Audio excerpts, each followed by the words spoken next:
Red stripe, Premier League. I miss one bag of gold medal pan me now.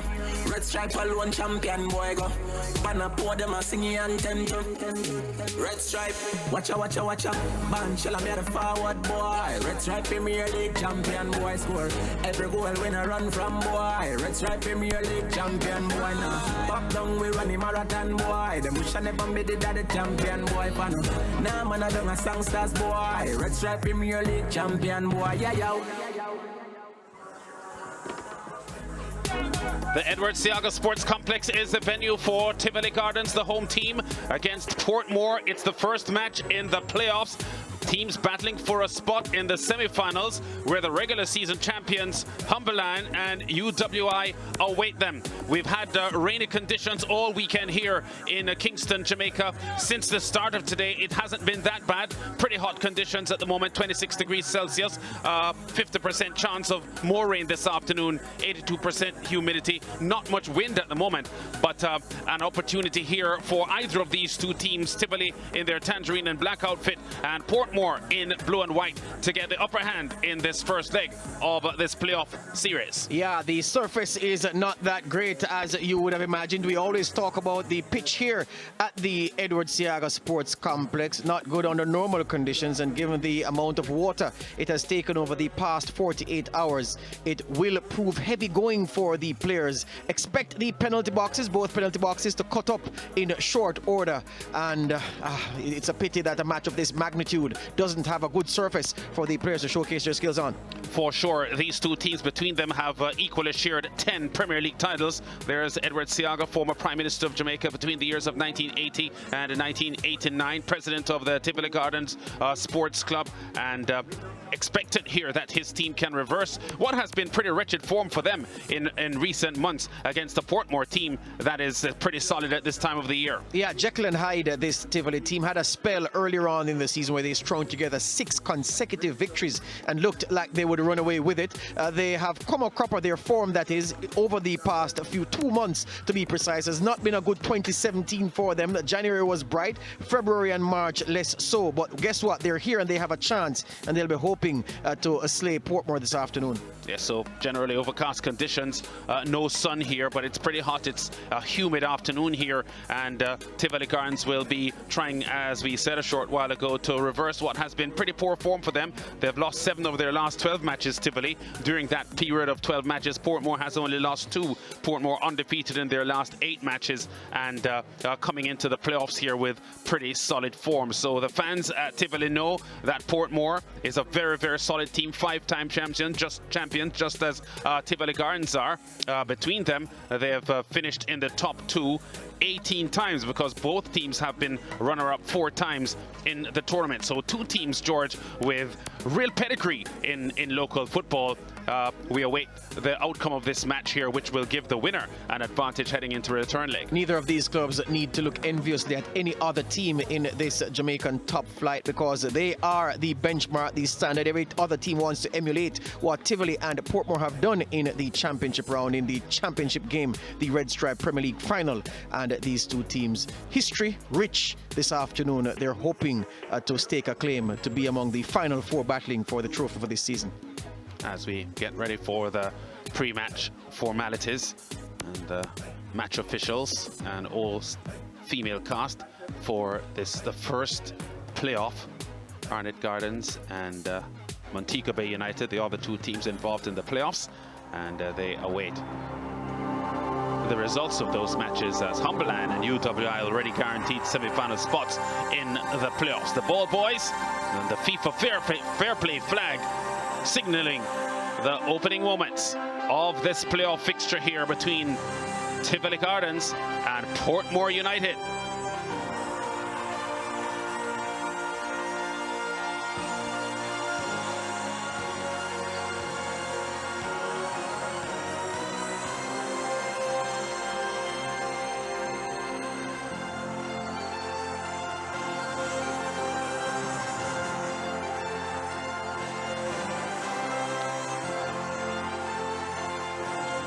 So what a fixture we have on our hands this afternoon. These 2 teams have met 3 times so far this season. 2 victories for Portmore, two victories for Tivoli, I should say, one for Portmore. It was the other way around last year when there were 2 Portmore victories and 1 Tivoli Gardens victory. So in the last 6 meetings between these two teams, we've seen them share 3 wins apiece. Ewan Grandison, the Portmore central midfielder and captain, taking Rashima Kelly, assistant brand manager of Red Stripe, through the introductions. She meets the officials in charge of today's game, and Nicholas Smith, who is captain of Tivoli, hurriedly makes his way to Rashima to introduce the Tivoli players. But Tivoli missing 2 of their most potent strikers in the match today. George, a pretty tough assignment for them without Teddy Johnson and Elton Thompson, who between them have scored 27 goals this season. Yeah, that Jermaine Johnson out with a hamstring injury. We'll talk more about that soon after the anthem. As usual, before the playing of the game, we'll ask you all to stand for the playing of the national anthem. Please stand for the playing of the national anthem.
Thank you very much. So Tivoli Gardens and Portmore battling now in the first match of the RSPL playoff series for 2016-2017. Portmore's team in smart-looking blue and white, and Tivoli in their traditional tangerine and black colors. It's a home game here for Tivoli. They've been pretty strong at home. 9 wins in 16 matches here. Only Mobay and Humberland have more home wins than they have. Odette Hamilton has the whistle this afternoon. Stacey Ann Grayson and Stephanie Dale Yee-Sing, her assistants. Cardella Samuels, the 4th official. Student at the GC Foster College, Odette Hamilton, in charge of this fixture today. Had some pretty solid women in the officiating positions in the tournament. George herself, Cardella Samuels, among the leading women with whistles in local football. Haven't put a foot wrong collectively, these ladies, and it's been fantastic how they've fared over the campaign in a tough league. Tivoli Gardens starting lineup has David Watkins in goal, Captain Nicholas Smith at left fullback, Price, Shaw, Brackenridge, Steve Wright, Arthur Walters, Mitchley Wall, Peter Keys, Wall and Keys, 2 former Boys Town players, Shavar Campbell and Marvin Stewart, Damien Gordon in charge there. And as we said, the big story about the Tivoli Gardens starting lineup, or their entire roster, is that Teddy Johnson and Elton Thompson, their leading scorers, aren't there. They line up with a 4-4-2 formation. Yeah, and the critical thing for Tivoli is that with Johnson missing and with McGregor on the bench, the dribbling that you normally associate with Tivoli, that's how they build up their plays. Not a team that crosses the ball a lot. In fact, they don't have a target man, so there's nobody to cross to from the flanks. That will affect them this afternoon with Peter Keys and Mitch Wall, 2 busy forwards, more ball-playing players than post-up players. It will be crucial, the service that comes to them over the course of these 90 minutes. Portmore, a couple of their players in a huddle. There's their starting lineup. 5-time champions Portmore United. Shavin Sean Paul in goal. Damona Samuel, Ryan Wellington, Kareem Manning and Roberto Johnson. That's how their defensive lineup will look. Grandison, Morris, Binns and McCalla, along with Enrico Ricketts and Javon East coming in here with 5 goals so far this season, and they line up with a 4-3-3 formation, Portmore United. Young, hard-running, very fit, tactically disciplined side. The youngest team of all the teams that have won the Premier League in Jamaica. Portmore is the youngest club, even going back to their days as Hazard United, founded around about 84. But isn't their pedigree awesome? 5 championships, 4 times beaten finalists, Lance. Outstanding football club. Yes, they certainly are. And coming in here with 5 titles under their belt, as is Tivoli, and the kickoff with Portmore with possession immediately. Binns just playing the ball across, takes the return play. It's been really rainy here and heavy underfoot conditions for the players. Not the best surface for these players to execute their talent. East turns his man well here, gets towards the box. East sets the ball across, and the big clearance away from Brackenridge gets the danger away for Tivoli. Lucky there for the Tivoli Guards defense. East was just trying to funnel that into the path of Henrico Ricketts, but got the touch wrong.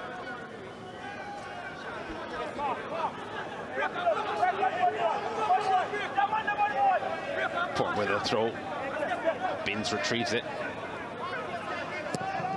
Oh, ball whipped on goal. It's the post, the near post. Oh, goalkeeper Watkins has a glance there at his post as if he isn't sure what happened then. He still isn't sure what happened then, but what happened is that cross was whipped in with tremendous space. He thought it would have gone behind. Keys trying to spin himself out of trouble there. Portmore getting the danger away. Seabright with a header up. Bacala. Morris. Extremely good skill, Morris on the ball. Brackenridge and Price combined to get the ball away for Tivoli. Binns under some pressure. They can't allow Binns any striking opportunities on goal, no matter how far he's away. We know how deadly his strikes are. And a huge pull there just behind the goal line. Tells you how much rain there's been here in the past couple of days. Yeah. Binns is like Coutinho for Liverpool. When he's running towards the box, the onus is not to let him work a shooting opportunity. There's the effort. Watkins, I think, misread the ball. Luckily for him, it didn't go into the goal because he was unmoved. Manning crashed into with some force there by Arthur Walters. I like this player, Kareem Manning, athletic, good both ways, joining the attack and covering his side of the defense, and tactically intelligent young player.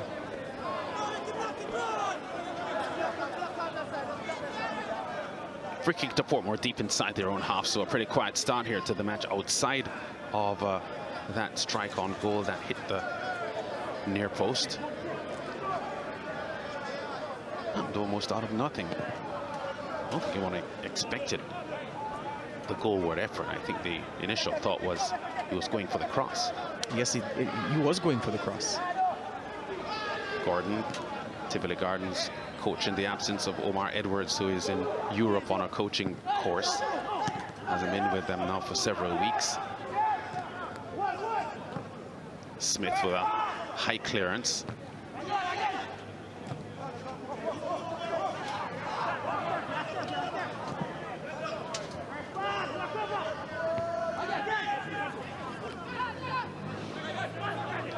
Pretty cagey start here as Grandison just forces Marvin Stewart off him. An arm getting into the face of Stewart. Grandison under a lot of pressure there from Tevin Shaw, the young former Boys Town player. Denville Dixon, former national central defender, former Clarendon College standout in the Costa Cup football. He has the reins at Portmore at the moment as far as strategy is concerned. Don't know what Shaw is angry about. That was a clear foul. He was all over Grandison, who protected the ball so well using his big frame. Here's Grandison, leading scorer for Portmore this season with 8 goals. 5 Portmore players in the box waiting for scoring opportunities as Grandison prepares to launch this one inside. Big strong kick to the near post. You said something just now which points to the atypical season that Portmore have been having. 33 games they played in the regular season. This man on your screen is the leading scorer with 8 goals. It's not as if there are 5 players in the squad who have scored 8 goals. He is comfortably the leading scorer. Portmore United in the past, Lance, have always built their title charge on the back of a prolific striker. Rowan Nelson for several seasons, Kevin Deere for several seasons, and they don't have that player in the ranks this season. We thought Javon East would have improved from the promising season he had last year, but he has remained stuck in neutral almost. It's good to see him starting this playoff game, but it's not been the brightest season from Javon East. No, it hasn't been. He scored 10 goals last year, Javon East. Just 5 so far to his credit. Don't think he's had as much playing time this season as he had last year.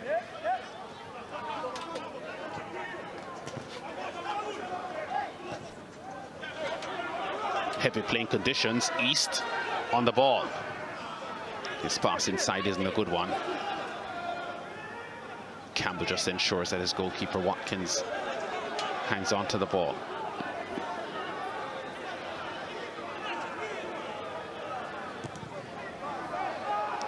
I tell you what, Lance, the surface is such that if Portmore had come here and lodged a protest against the quality of the surface, then according to FIFA standards, I doubt this game would have gone on. It's so bad.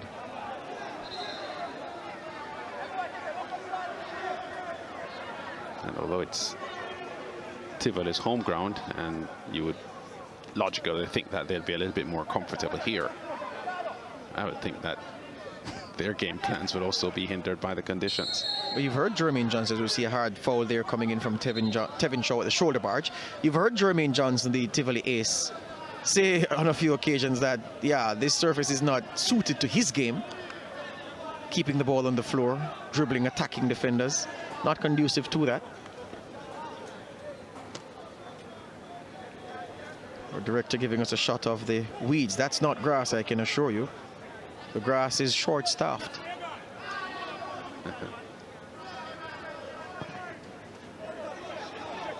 Opening 7 minutes of the game has been, as you said, pretty quiet. Tivoli spending a lot of time in their own half. The home team here struggling to get some form. They've, unfortunately for them, struck bad form at the wrong time of the season. Seabright does well in midfield. Shaw, Price with a kick out.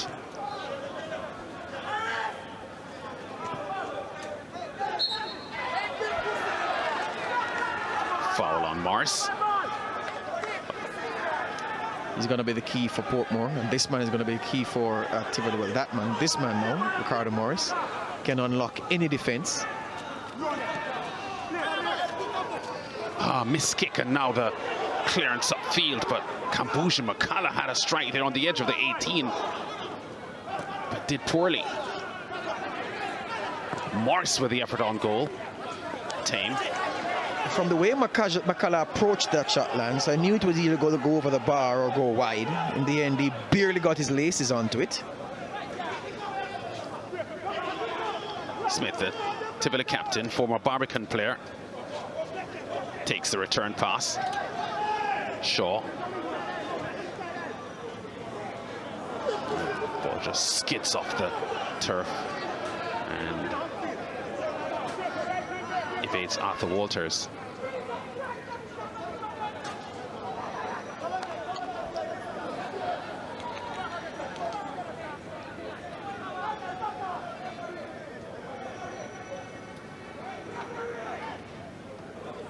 East unable to control the ball well. Brackenridge loses his footing as he's about to make the clearance. Watkins is down in the Tivoli penalty box, the goalkeeper. Referee Odette Hamilton stops the game so that the Tivoli goalkeeper can get some attention to apparently his right leg. Well, he must have come into the game with an injury because it's difficult to recall a knock he suffered.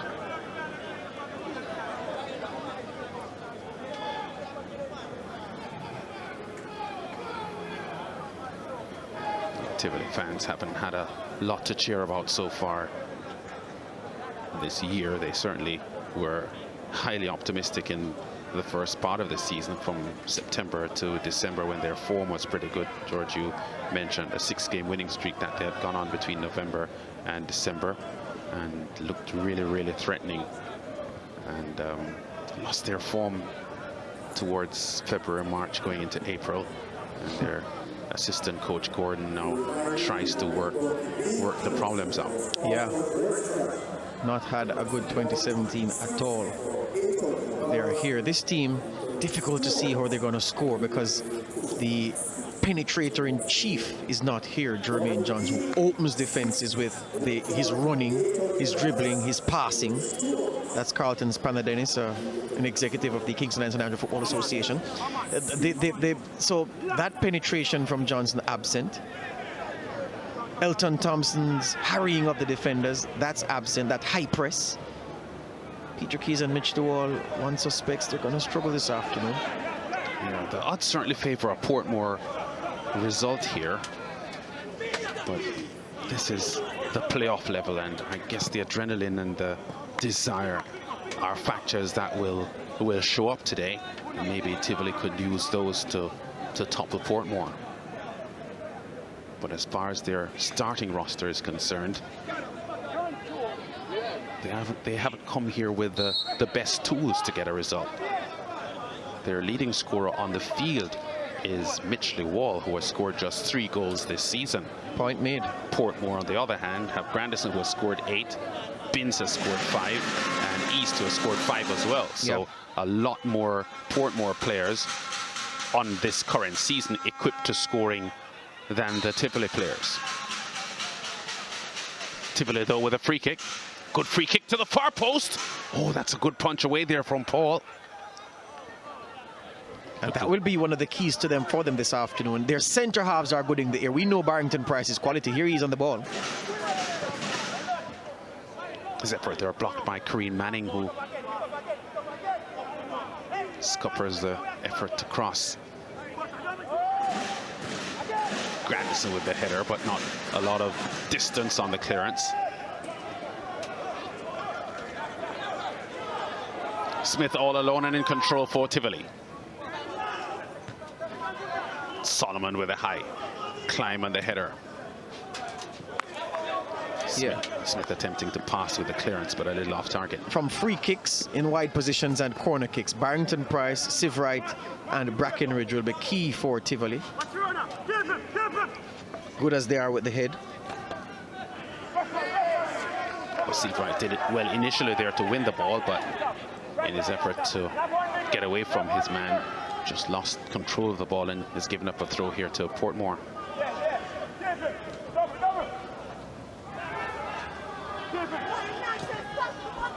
I think both coaching staff, the coaching staff of both teams, Lance, would have also told the players,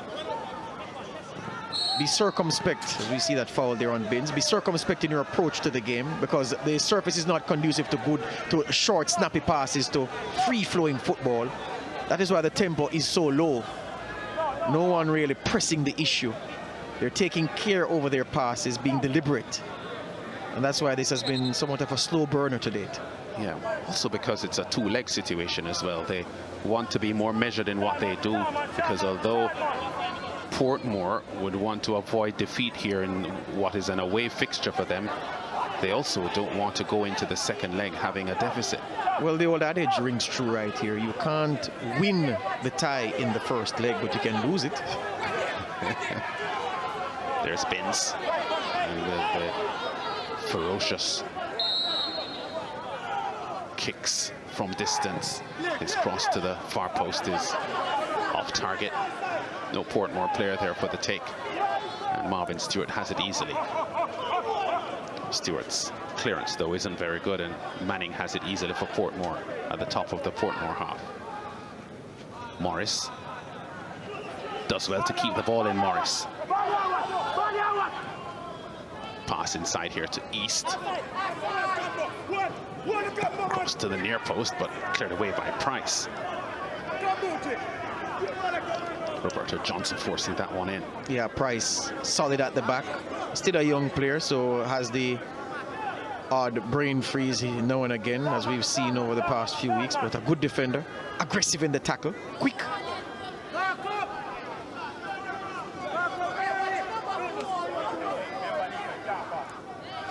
going to be Binns with a kick for Portmore. Kicks most of the dead balls for the blue and whites. Oh, Watkins has the ball sliding out of his palm of his hands. Has to get the ball off the playing area, giving himself and his team some time to get their defensive shape going. Untidy, but got away with it.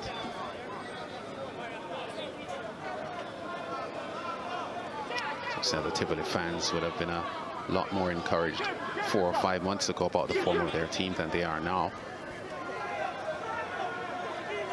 But comparatively speaking, you'd have to say that they'd be pretty happy with what 2016, 2017 has offered for them, because last year for several months they were fighting relegation, Tivoli, until they recovered and ended the season 7th.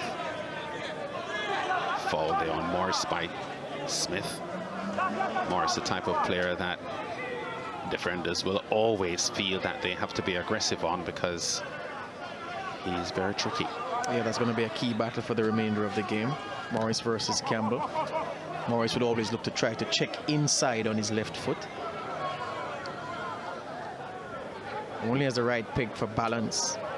And Smith will know that if he can show him down the line, he'll be able to contain him.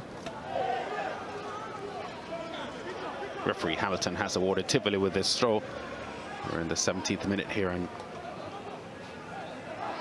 neither team has really impressed.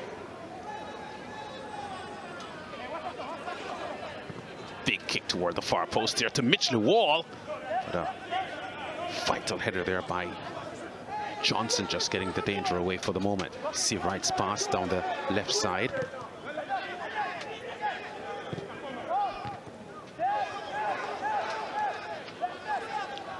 Smith retrieves a loose ball top of the Tivoli half. His pass this time to Mitchell Wall is good. Wall, though, successfully challenged by Grandison.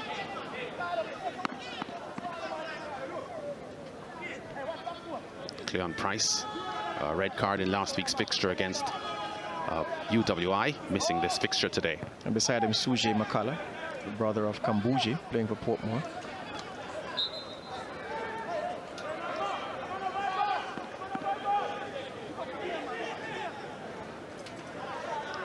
Also not playing today, 2 players who have scored 3 goals each for Portmore so far this season.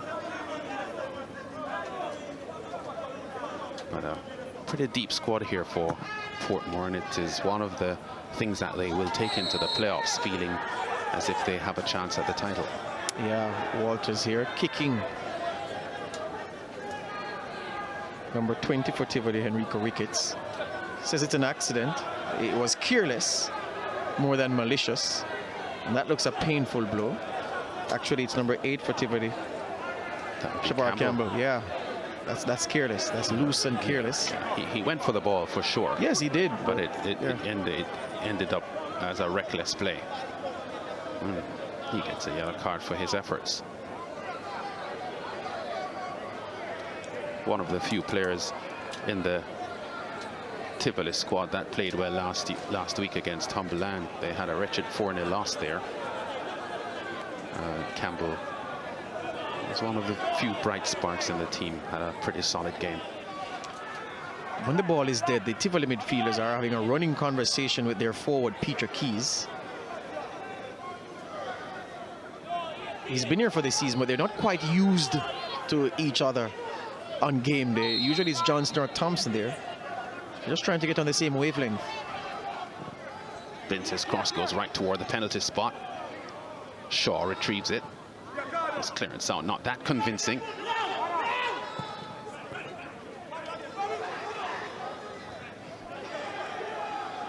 Wellington was in the way there for Portmore and prevented the clearance from being as complete. Johnson with the bicycle kick clearance, didn't get a lot of distance on the clearance, so the ball is still in the Portmore half. Ricketts, Manning.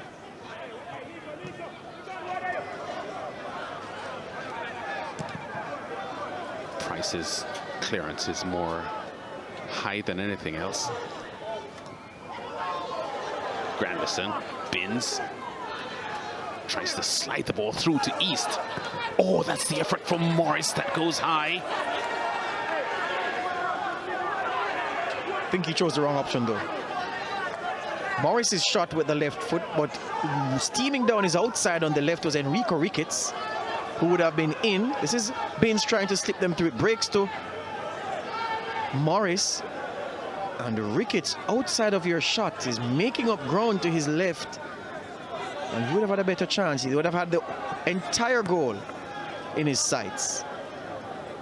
Error of judgment from Ricardo Morris.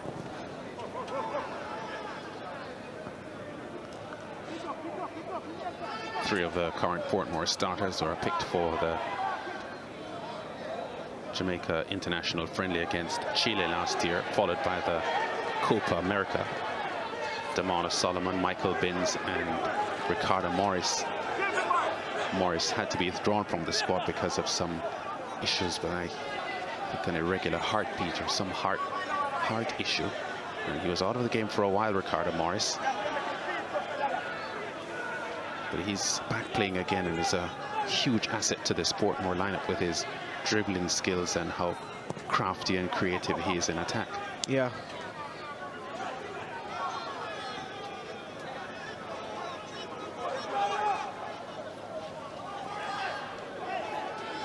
Johnson robbed of the ball, and Tivoli are on the counter-attack with Mitchley Wall. Stewart, Smith, Stewart. Seabright. Play read there by Ricketts, who cuts the play off. Yeah, I was just about to say that Seabright's been Tivoli's most improved player over the campaign and gave that ball away. Doesn't nullify the argument though, Lance. He's been outstanding. Binns. Checked by Price as he went forward. You saw it that way. I saw him running to Price.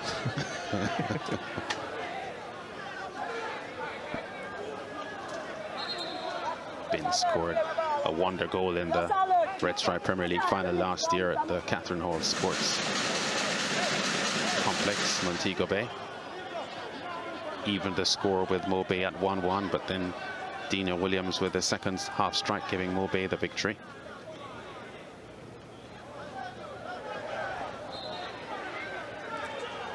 But Binns is the type of player that whenever he scores goals, they tend to make highlight reels. Wonderful striker of the ball. Now the sun has come out for the first time this afternoon. And Arthur Walters getting a warning from referee Hamilton just now, telling him that she is not going to be lenient with him anymore. See if she carries through on her threat. Campbell has already had a yellow card. Shavin Sean Paul is down outside of our picture. The Portmore goalkeeper, well, here he is now in our shot.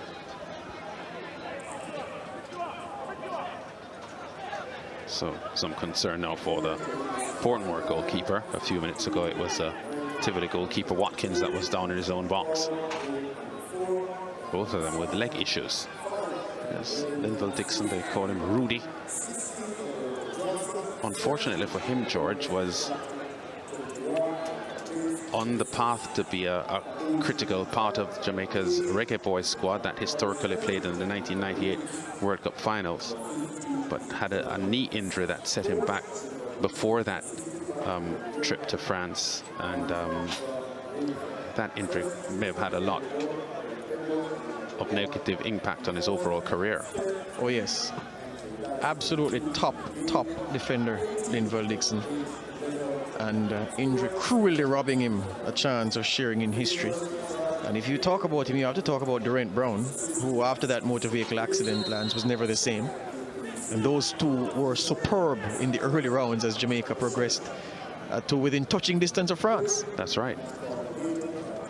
Durant Tati Brown, outstanding central defender for Wadada, was really outstanding.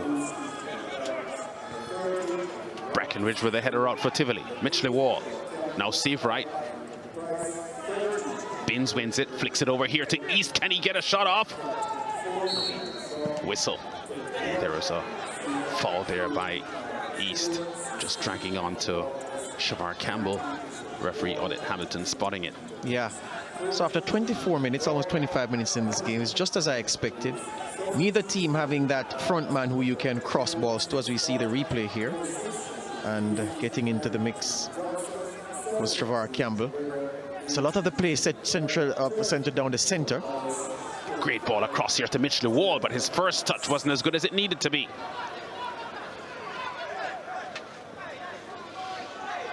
Throw to Portmore high inside their own half. Portmore carrying the greater hint of danger though, because down the center of the Tivoli defense, that man smiling, Ricardo Morris, has had some joy. So too Javon East a couple of times. Just some loose touches here and there, and they've been unable to break through. But it's all happening centrally for both teams when they attack, not much down the flanks. Price appears to strike East in the face. East has gone down, and referee Hamilton has awarded the free kick to Portmore. Yeah, Price feeling some pain himself. But both teams looking to go through the most congested part of any football field, that's through the heart of the defense, and have been unable to do so. But Portmore just carrying that greater hint of menace than Tivoli so far in this game. Wonder what Binz's plans are for this kick. He's looking for a forehead.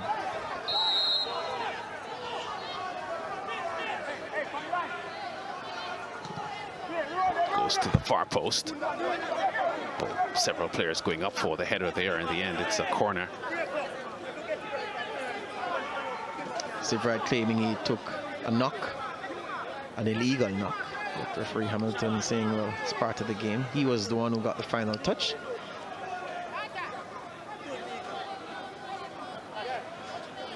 As we said, on current form, Portmore would have to come into this match as favourites here. Tivoli would want to ensure that they don't go behind in this two-way tie. Save for the fact that Portmore aren't prolific this season, lads. That's a card, has to be. Yes. Binz goes into the book.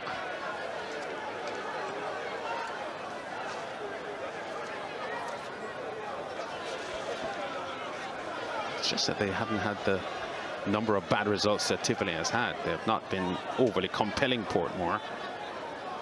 They had 5 consecutive drawn results in March going into April. Arnett, Harbourview, Humberland, Mobay, and Reno, all playing to draws with Portmore, but at least they didn't lose. As we said, Tivoli have lost 7 of their last 12. Yeah, well, the argument about them being goal shy was not meant to negate the point you've made. Ooh. That's nasty. The Portmore players are baying for a card, where I would too, but it looks to be there's an honest collision. Price was on the stretch.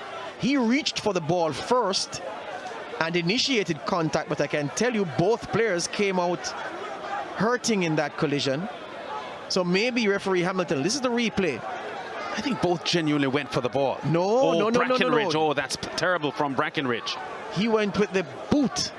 That's a bad tackle. Oh, that's a red card. That's a bad tackle. No, Brackenridge is lucky here if he doesn't get a red card. Studs thigh height. Yes. And that's why the Portmore players are upset. Wow.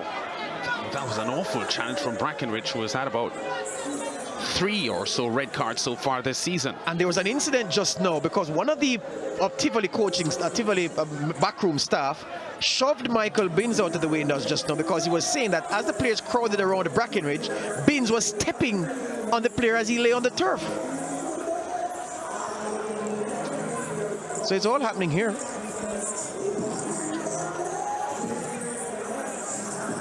You know, what we just saw illustrates how difficult a referee's job can be, because in real time, this didn't make itself that clear to us. No, it looked like a collision to me. Yeah. And the referee has to make a call on real time. Instant, yeah. She doesn't have the benefit we do.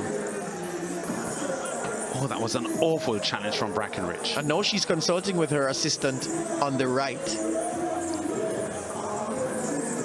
As Ricketts leaves the turf on a stretcher. And referee Hamilton waiting for Brackenridge to either get to his feet or be taken off. She has a decision to make, though.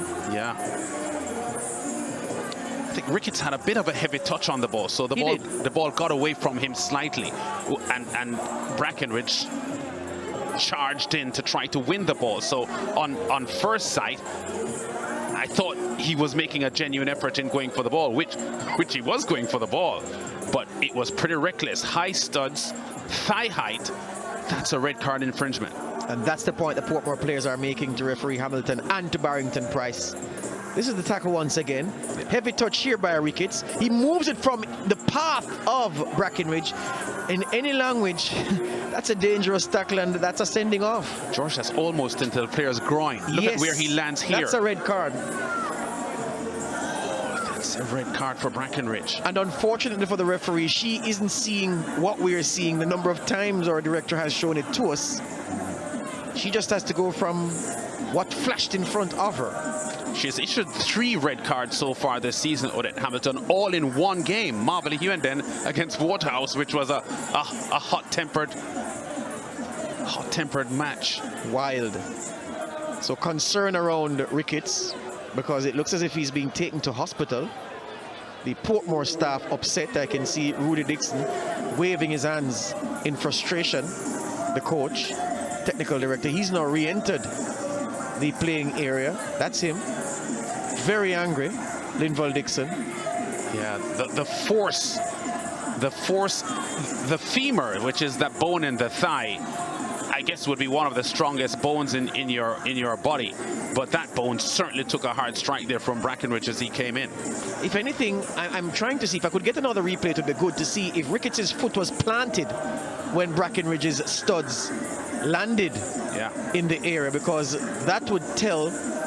Yeah, it would increase how profound the impact was. Yeah, you're right. I think he was just about in motion in flight. I think he was just about in motion in flight. So maybe his foot wasn't planted to the extent that would make the challenge more. Here we go. Was his foot planted? He was just getting up, lifting it up. Yeah, so, he was just lifting it. So I would have to say the fact that he was just getting ready to lift the leg here, but even so. Let me tell you what happened there. Ricketts shifted the ball from Brackenridge's path. Brackenridge realized he was beaten and extended his foot to ensure that while the ball beat him, the player wouldn't. That's what happened right there. Dangerous tackle by any interpretation. In the meantime, Brackenridge is still lying on the turf, hurt, and I'm not too sure how much pain he is in at the moment, but I would think that the red card possibility hovers over him. Yeah, and Tivoli have made no attempt to take him off with a stretcher, and he's been on the pitch now lying down for about 5 minutes. He's missed several games, Brackenridge, so far this season, whether by injury or by red cards. So being off the field would not be an unfamiliar position for him. Referee Hamilton waiting for him. In the meantime, Linval Dixon looking concerned. That's the Tivoli. Yes, the red card is out, and he gets it. Yeah, well, it's a justifiable red card. And he had a protracted time on the field there without the stretcher coming on. And even though we're not seeing a stretcher, he's being held off the field. Oh, he's in a lot of pain, Brackenridge. And he'll be in some mental pain as well, because for, I think, the 3rd time this season, he leaves his team short-handed with a 10-man job to take on a tough assignment. Yep. It's been a rough season for the young man. The talent is evident. I've spoken to him off the field, a nice young man, but it's been a rough learning experience for him as captain of this team in this Premier League this season. Let's hope he returns stronger for it, and let's hope the injury to him is not too serious. Yeah, well, in recent months, he has had the captain's armband taken away from him, because Nicholas Smith has been the captain in recent times. But a 22-year-old with a big job on his hands as captain of a traditionally strong domestic football team. With a tough crowd that follows the team. Yeah. So Tivoli now down to 10 men, so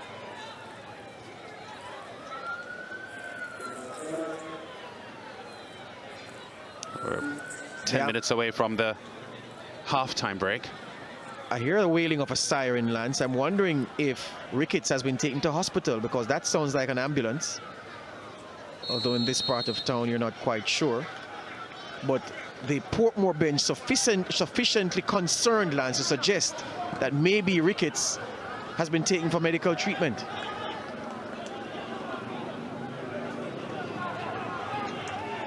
Campbell for Tivoli.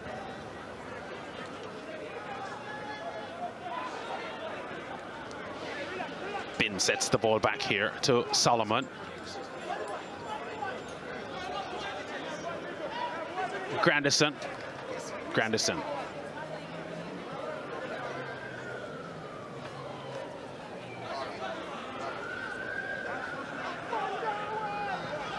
So our producers have confirmed, Lance, that Ricketts has been taken to hospital, getting a police escort to cut the travel time.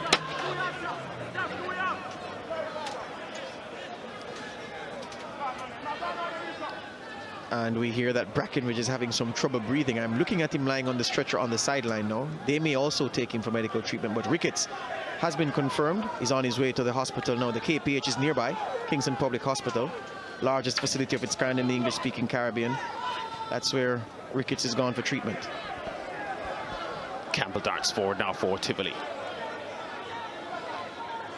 10-man Tivoli now having a tough job on their hands. Binns. Meanwhile, Malik Foster is preparing to come on to replace the injured Henrico Ricketts. Foster has expertly played the super sub role for Portmore for 2 seasons now.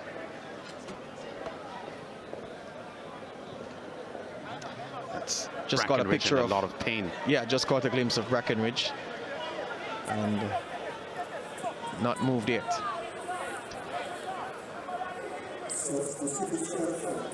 Keys trying to turn his man there. Ball whipped inside, blocked by Malik Foster, and corner kick here won by Tivoli. So number 10 on for Portmore, that's him, Malik Foster, replacing number 20, the injured Henrico Ricketts. Just 4 Tivoli players in the box here as this corner is about to be struck. Grandison tries to get the ball away, a half-hearted appeal there for a handball. Foster to Morris, who loses his footing.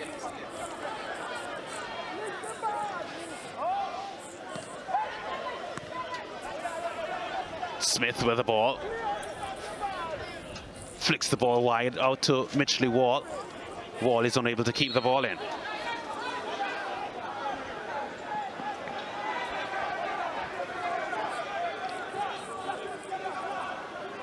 Outside of our shot, Lance, Brackenridge has been taken away. They're trying to load him into a vehicle to also take him to the hospital.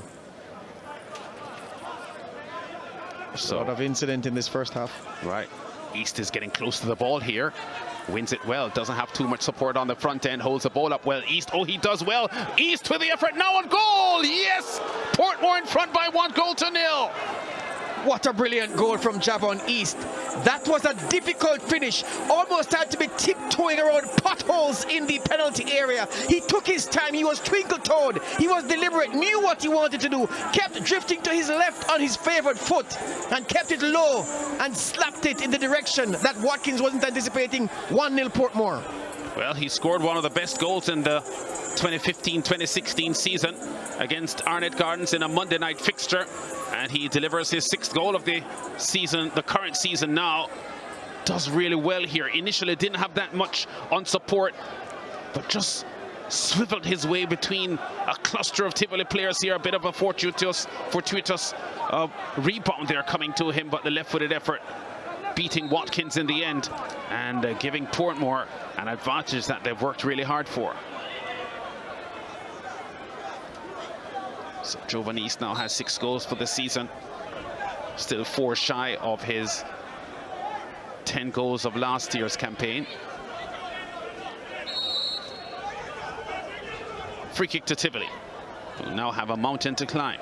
Discipline now. They have to stay in this tie. can't lose any other players to indiscipline.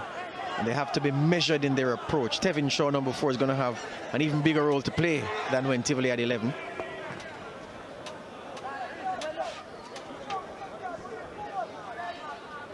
Smith does well here. His cross inside is fairly easily cleared away by Manning.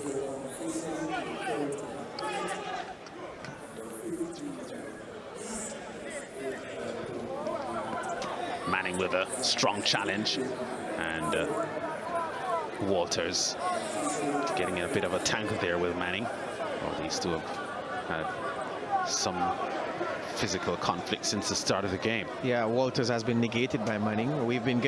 Just got reports, Lance, that Ricketts suffered a head wound in that challenge and was bleeding from the wound, and that's why in the main he has been taken to hospital.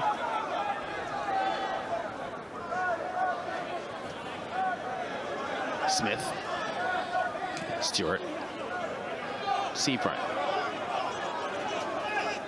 Seabright patient, doesn't want to make any errors now because Tivoli are already in strife, being a goal down. You now have to be very measured and precise in their decisions from here on. Manning like a wall down that left-hand side of Portmore's defense and stopping the forward charge of Shavar Campbell, but the referee says it was an illegal tackle. Used the elbow, it would seem. Campbell getting a blow to the face, and Manning goes into the book. He gets a yellow card for it. Kareem Manning, yeah. That's a good call by the referee. So the game here shaping up to be a potential hot-tempered fixture, because that charge by Brackenridge on Ricketts, which took him out and also left Brackenridge hurt, certainly raised the tempers of the Portmore players. Substitution being made, Lance. Peter Keys is being withdrawn, and Junior McGregor is going to come on for him. Well, they've given up one of their attacking forces with a midfield player with youth on his side, the 21-year-old former Rivoli player Junior McGregor, now on to fortify this Tivoli lineup.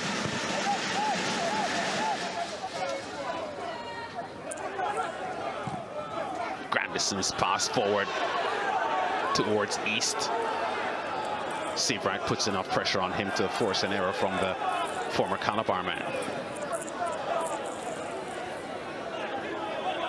Confirmation of Keys and his exit. Junior McGregor, the substitute. Shaw under some pressure. Stewart. Mitchell Wall. Wall slides. Grandison, big and strong, wins the ball and banks it forward here for East, who gets away from his markers, but the ball speeds a little too quickly to goalkeeper Watkins to give East a chance at goal. Just a little bit too much on it from Grandison, trying to spring East between the defenders. McGregor's introduction to the game, a strong challenge from behind by Wellington, knocks him over. Stewart's pass forward for McGregor. McGregor does well here, sets himself up for the left-footed effort. Blocked by Wellington, and skillful Morris gets away from his man. The surface almost acting like a defender there, Lance, robbing him of the ball. Yes, it did. Solomon goes wide here to Johnson. Now Grandison. Portmore would be satisfied here, just a couple of minutes away from the halftime break, that they have taken a lead here. We hear that 5 minutes will be tacked on to the first half, Lance, for obvious reasons. Yeah, not surprising based on the long hold-up when Brackenridge and Ricketts were hurt in that Brackenridge challenge, and the red card to Brackenridge. So a tremendous halftime talk awaits Gordon, the Tivoli coach. Has to decide, does he stick or twist? Does he hold it at 1-0, Does he try for the equalizer? What does he do? Portmore also have to ask themselves and answer serious questions. Do they push for a more comfortable victory? Their centre halves, the Portmore centre halves, Lance, a pair of them have had a tremendously comfortable afternoon so far. Yes, they have. Mitchell Wall beaten for the header there by Demonis Solomon. Whistle, free kick to Portmore. No joy for Arthur Walters all game. Kareem Manning has kept him in his pocket.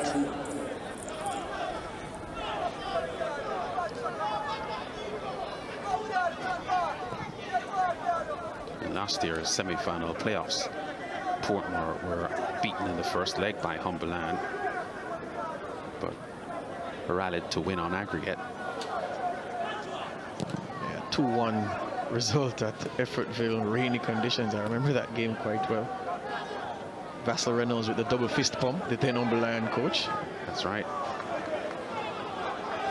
I seem to remember they had taken the lead as well. Wasn't Humberland's 2-1 victory a come from behind? So Portmore, as they did last season, taking the lead here in the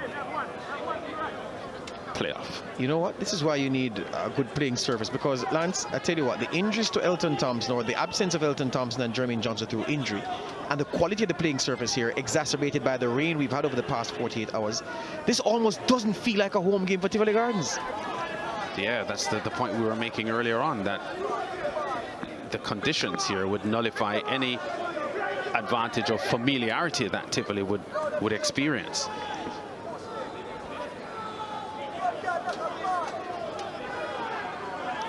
I was a little surprised that with Elton Thompson and Teddy Johnson out of the lineup, as we see Morris darting forward, Seabright challenges and commits a foul.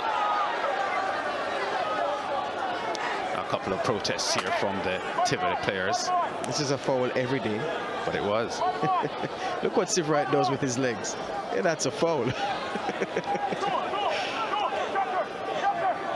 I maintain that players of Morris's skill on the ball will quite often serve up these kinds of challenges from defenders or midfielders tackling him, because if you tackle Morris legitimately, there's an 80% chance that he'll get by you.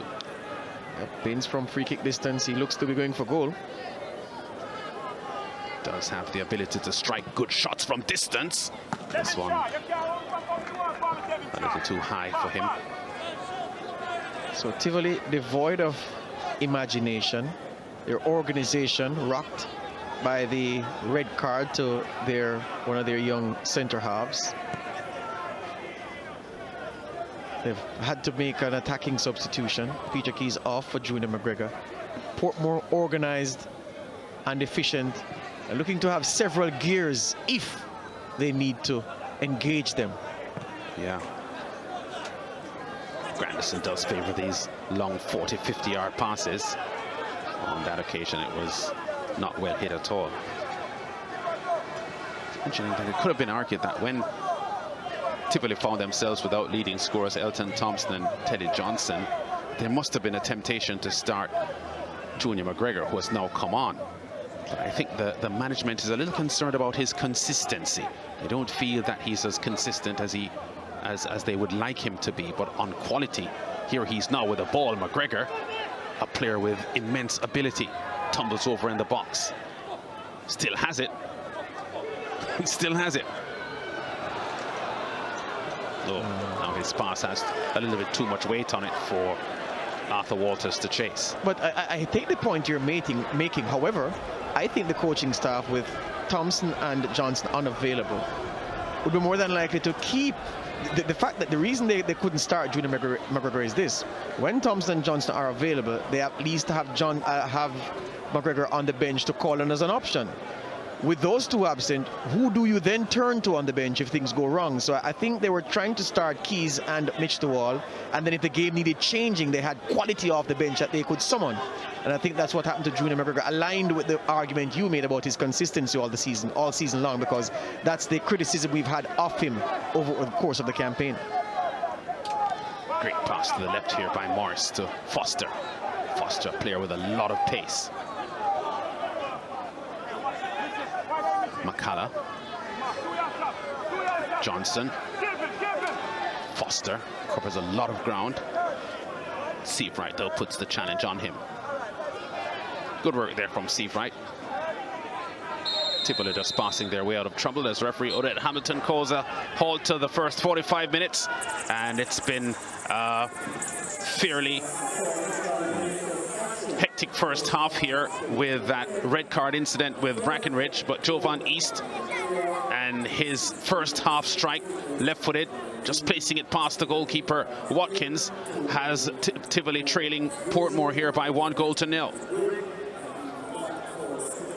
Bright sunny conditions now at the Edward Seaga Sports Complex, and Portmore United leading this clash of 5-time champions by 1-0. It's now hot and sunny at the Edward Seaga Sports Complex, and Tivoli have a recovery job to do in the second half.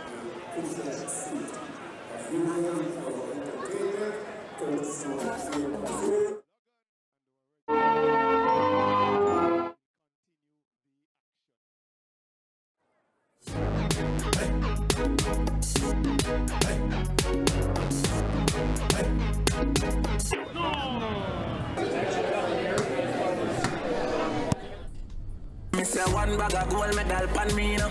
Red stripe alone champion boy go. Pan a pour them a singing and tento. Red stripe, watch out, watch out, watch out. Man shall I better forward boy. Red stripe Premier League champion boy score. Every goal win a run from boy. Red stripe Premier League champion boy now. The Red Stripe Premier League for champions only.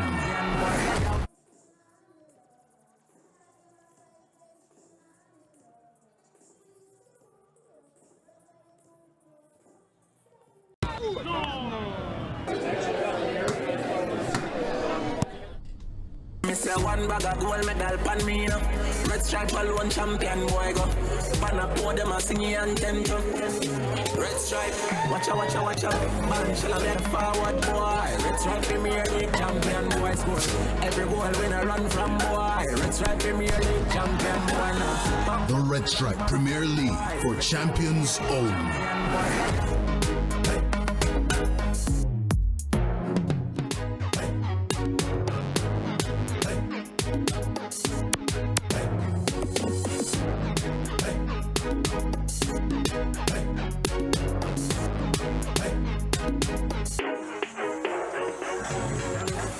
Bright and sunny conditions at the Edward Seaga Sports Complex here in this RSPL playoff match. Portmore leading Tivoli by 1-0 on a 39th minute strike from Jovan East. And Tivoli Gardens now having a mountain to climb as they try to reverse the deficit here. There's Ewan Grandison, the captain of the Portmore team. And he's in charge of a team at the moment that is pretty high on confidence and optimistic that with the advantage and with a player advantage as well, they should be able to hold it. There was an incident when the players were coming off a halftime. This is Jermaine Teddy Johnson ripping into Javon East and Ewan Grandison, the Portmore United players. Teddy Johnson, of course, out because of injury, but irate at what he believed to be the role those Portmore players played in the sending off of Brackenridge for that tackle on Enrique Ricketts, having to be restrained by some of his colleagues, Jermaine Johnson. Let's just say, Lance, that this is not strange. This happens in football all the time. There was an incident between Manchester United and Middlesbrough recently where Rudy Gested, the Middlesbrough striker, and Eric Bailly, the Manchester United defender, had an altercation. This is what happens, but hot-blooded Jermaine Johnson, even when he's not playing, getting involved, and the officials not seeing fit to take any action where that exchange was concerned. And in the halftime feature, you heard him talking about his many cards and his difficulty in stifling or controlling his desire to speak his mind. Well, he said in the feature that he's hoping for the sake of the young players of Tivoli Gardens that they can experience championship success. He has had it before with the team, and these younger players, he would want to experience it. But at the moment, they're trailing here and they're also down a man. So this tie Looks really, really difficult for them at the moment.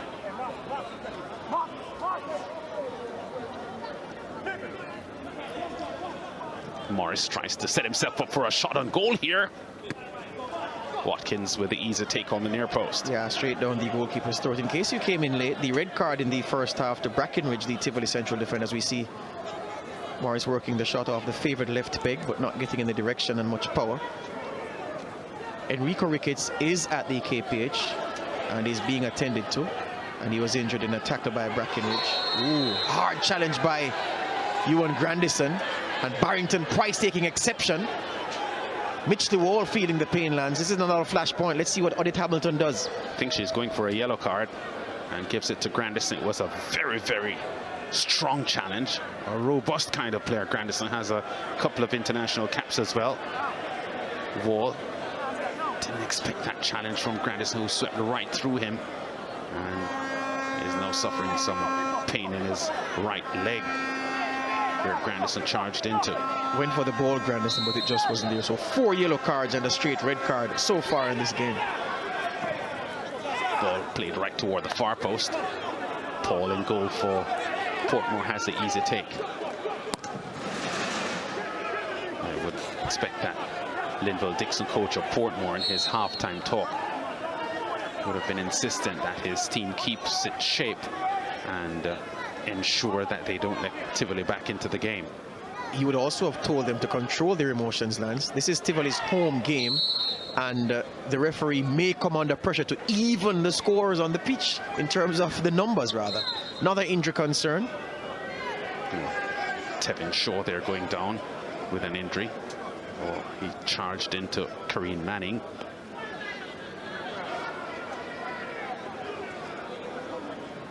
Shaw had a very good 2016. From the start of the league up to December, was one of the best players in the league easily. And we noticed a dip in his form, Lance, but we were told by Tivoli staff was that it's because he had an Achilles injury. And you know how debilitating that can be. Yeah. So wasn't at his effervescent best, but has overcome the injury and is looking back to himself. This is the Tevin Shaw that we marveled about over the first 3 or 4 months of the league. Yeah. Young player, just 20 years old, former Camperdown player Tevin Shaw. Also spent some time at Boys Town before moving across to Tivoli. But a player that has a lot of ability and can be a huge impact player for Tivoli. Just hadn't shown it yet today. Binns with a free kick for Portmore. There he is with the ball now, Binns. It's bar through looking for Foster. Back to the point, the referee, after sending off one of the home players, could come under pressure to even the numbers on the field. So Portmore have to tread carefully. Grandison especially so. 3 of them, the Portmore men, on the yellow cards. Kareem Manning, Grandison and Michael Binns. Gregor goes down for an injury there. The challenge from behind by Damano Solomon.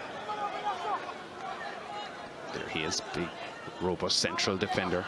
Stocky, well-muscled. Shaw, Mitchley Wall. Wall goes for the effort on goal. Didn't get around it well enough and didn't pose any trouble for Paul in the Portmore goal. Yeah. But the intentions for Boys Town clear. Looking to run onto that one and bend it. Didn't get the proper connection. See the ball running free here and trying to wrap his foot around it. Unsuccessful. Yeah, missed by a long way in the end, but a lot of willingness to shoot at goal. Mitchley Wall, former Boys Town player, 31 years old now.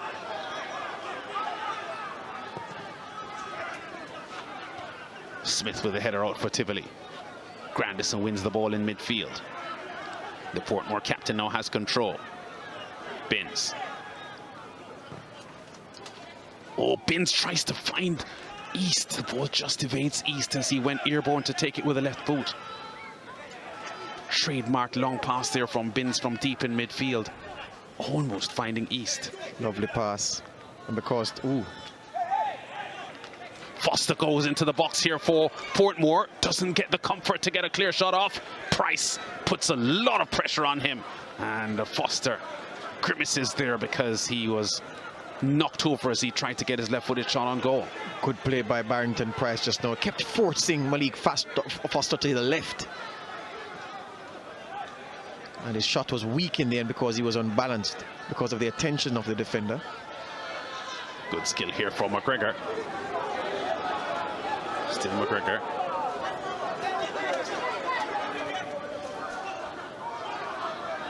Walters under pressure from Wellington, who knocks him off the ball. Oh, Wellington does well to recover. Oh, Walters does well to recover. Now Manning with the clearance downfield. Let me serve me correctly, Lance. Arthur Walters was a Denham Town High player 2 seasons ago. Yeah.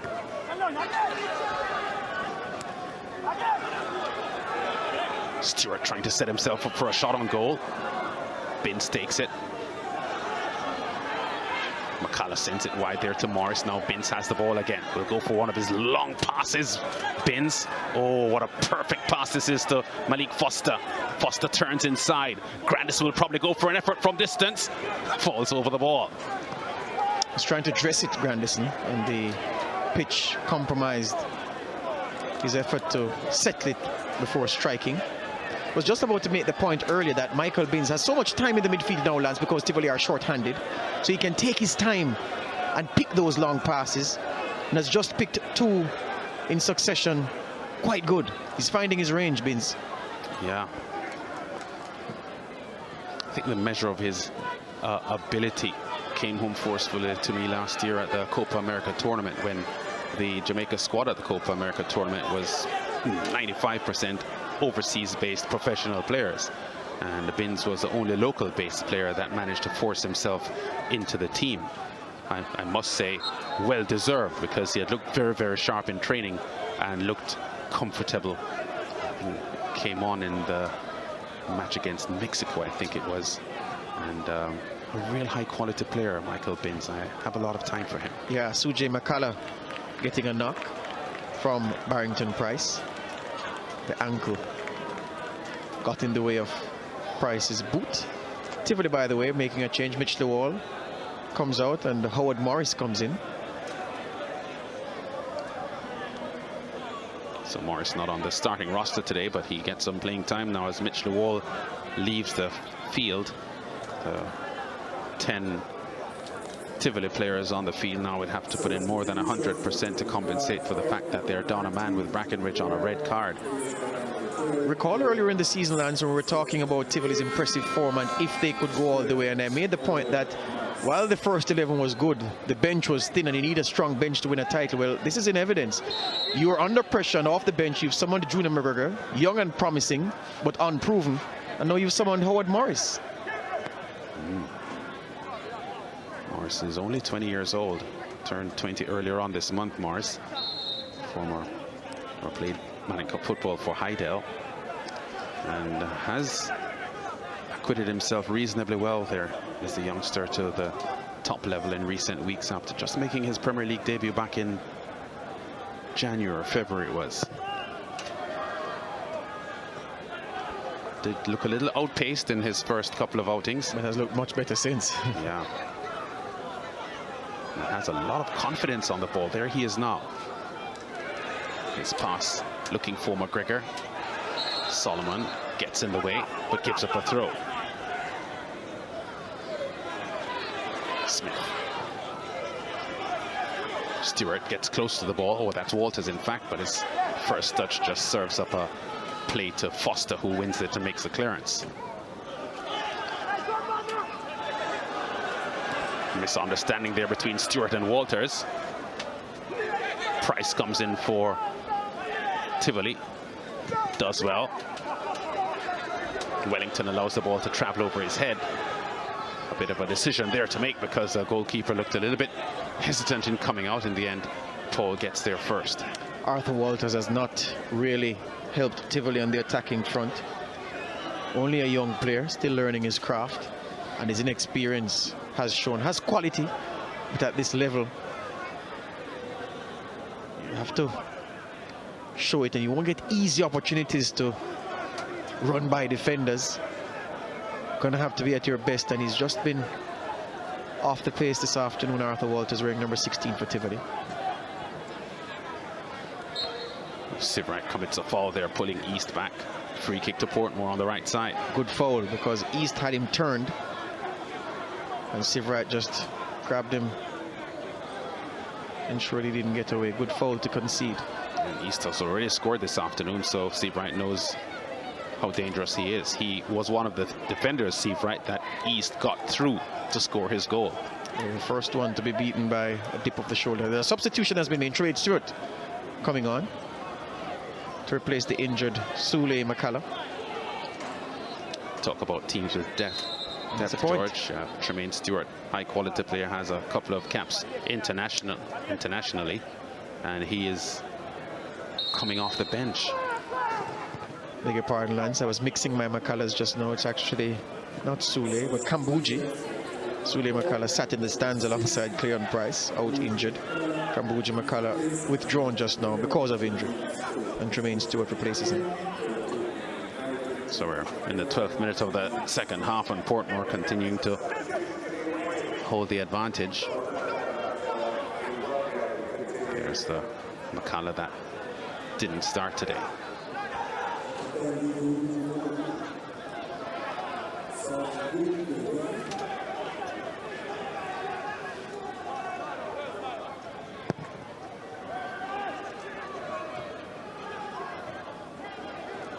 Morris on the chest.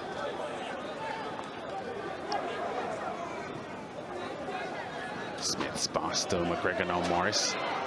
Good exchange of passes from the young players in the squad. Morris unable to keep the ball. Now Smith. Morris wins it. Solomon's clearance finds East with a chest pass. Binns trying to send Foster going, but not quite accurately piercing the defense. Yeah, and good run by Shavar Campbell, who was covering Foster's run anyway.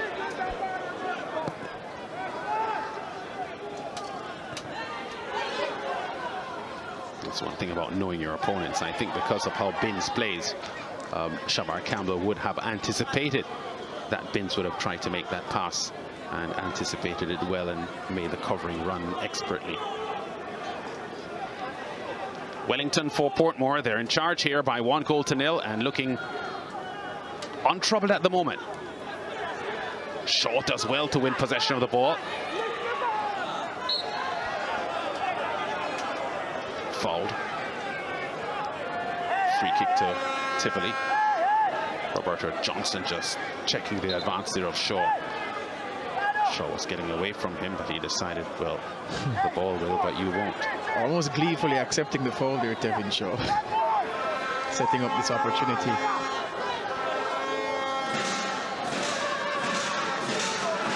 Tivoli having a domestic title in the past week, winning the Jackie Bell knockout competition for teams in Kingston and St Andrew. I think McGregor had a couple of goals there as well. You think Cavalier in the panel? Yes, they did. Price. McGregor with the effort on goal. That's a fine effort. That didn't miss by far. Junior McGregor, the former Rivoli player, went for the near post there, and goalkeeper Paul recognized that that wasn't too far away from his near post. For a moment there, Lance, I thought it was in. Yeah.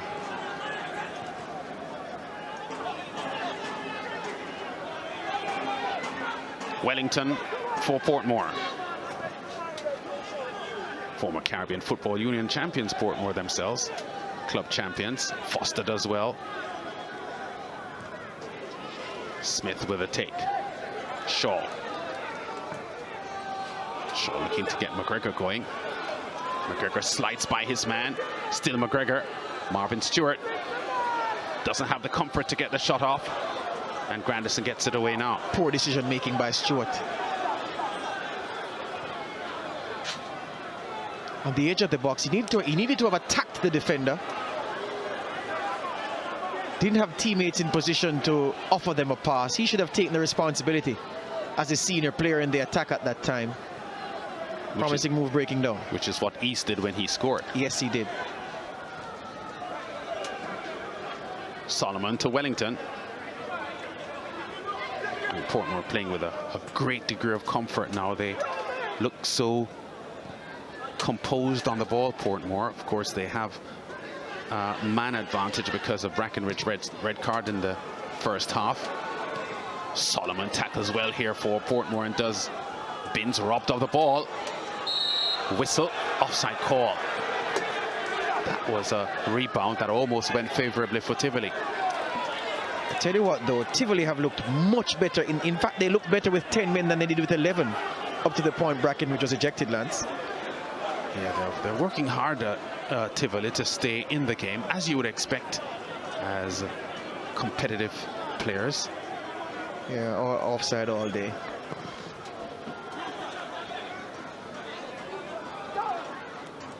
Seabright comes in well and wins the ball for Tivoli. Big long pass, but too straight. Didn't give any of his attacking players a chance at the ball. Shabin Sean Paul in goal for Portmore.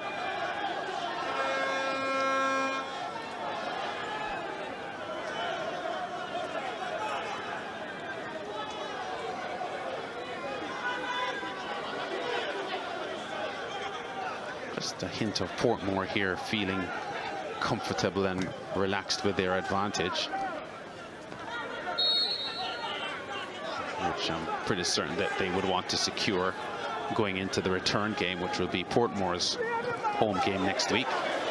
Foster robs the ball and goes into the box. Foster still with the ball. Oh, he had support there and passing options, but tried to go all the way. Difference there, almost similar to the goal that Javon East scored, Lance. Working the ball on his favored foot, drifting to his right. But he was moving so fast, couldn't control the ball under difficult conditions in the penalty box. McGregor. Oh, beautiful pass by McGregor. Smith doesn't beat Paul. Great save by Paul. Great attacking football from Tivoli. Whistle, foul, free kick, yellow card to Shaw. Out of your picture, Lance. Junior McGregor threw an almighty strop, flung himself to the floor, beat the turf in frustration. That Smith couldn't make more of the pass. This is an excellent pass. Slid into his path. The Campbell, the skipper. And oh my gosh. I don't think there was much that Smith could have done about that, though. He was stretching, didn't really get a proper contact on the ball. I'd credit the goalkeeper for the save. Yeah. As opposed to Smith for messing up an opportunity, but it was a sublime pass from McGregor.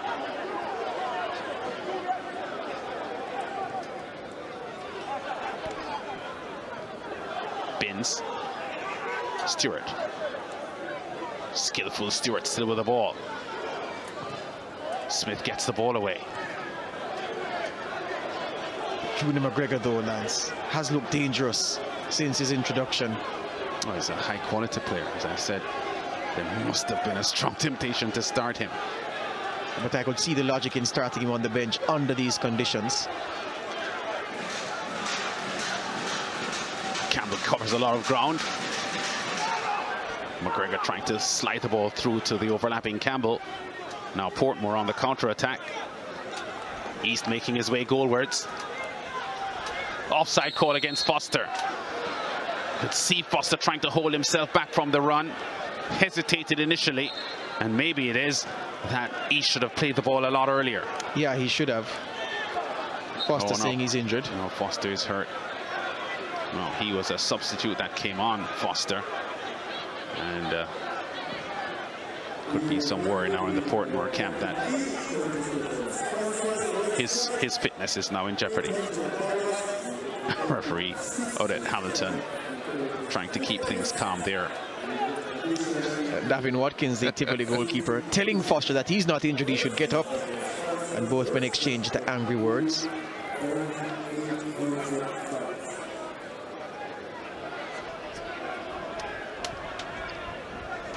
The team separated by a first half strike from Javon East.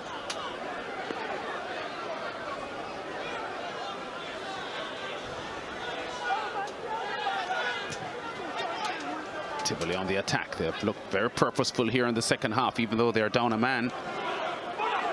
Wasted pass there by Walters. Wow, and look what Solomon does.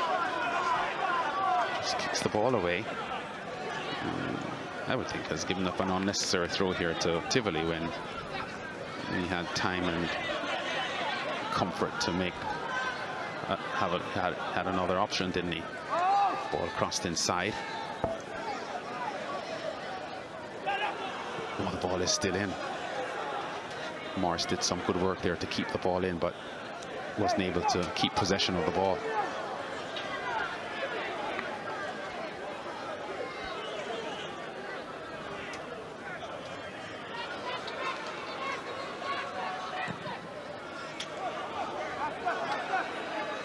Sifrat for Tivoli with possession. Price fails to get it, and Foster now wins it under pressure from Campbell. Walters does well in the rebound. Oh, hasty pass here from Walters, trying to get Morris going. Should have left that pass to his senior midfielder, Tevin Shaw, whose crucial intervention, just as we see Ajuma Johnson limbering up for Tivoli. More direct running. You got that with Junior McGregor, you got that with Howard Morris. They're going for more of the same with Ajuma Johnson. Hoping for a fruitful cameo from the young player.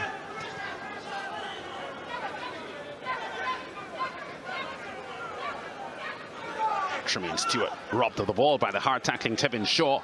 Shaw's pass. Trying to get there to Walters. Wellington with a challenge.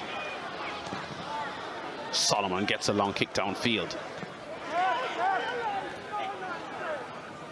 Seabright does well. Smith. An awkward looking pass back to goalkeeper Watkins, who is forced to make a frantic clearance upfield. Gordon, the Tivoli coach, encouraging his players. This is Arthur Walters. Nothing was wrong with Tevin Shaw's pass. Walters just realized late that he was being asked to run the channel and accept that pass. That's why he didn't get to it. Stewart gets Binns in. Binns back to Stewart, two ball handlers and good passes of the ball. Stewart loses his balance and the ball, and Tivoli are on a counter-attack. McGregor's pass easily cut off here.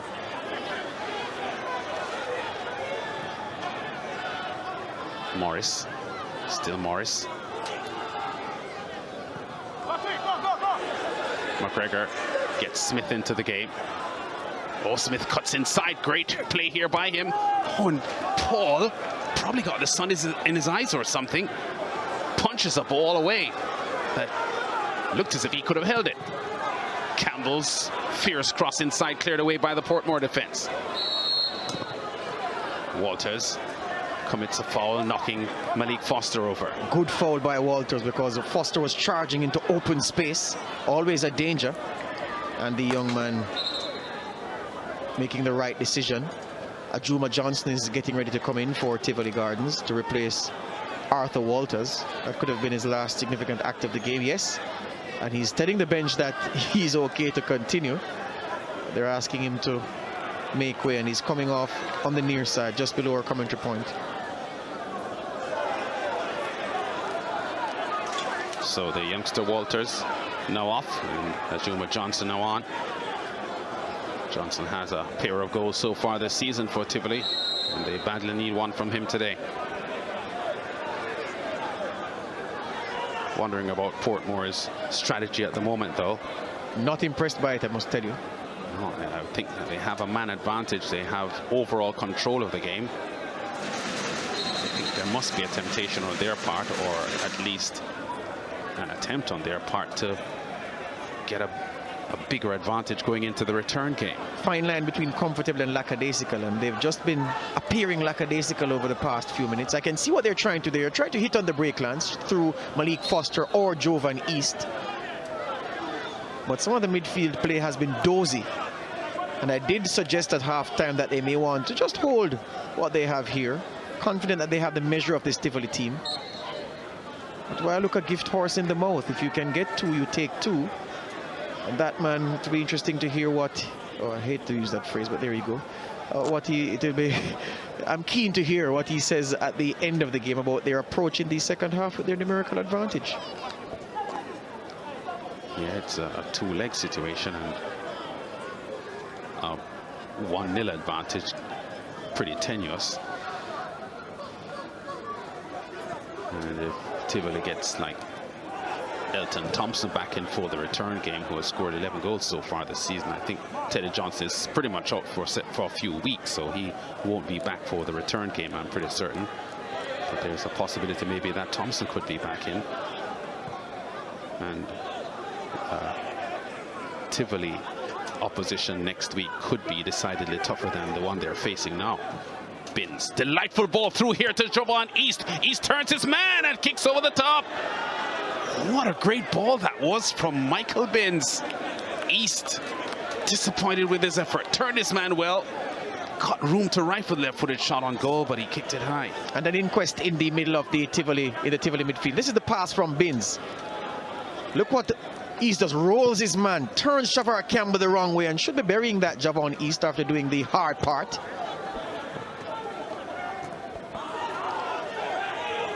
Wellington with the ball. Now, Manning. Foster. He gives the ball away to Stewart. Price. Johnson.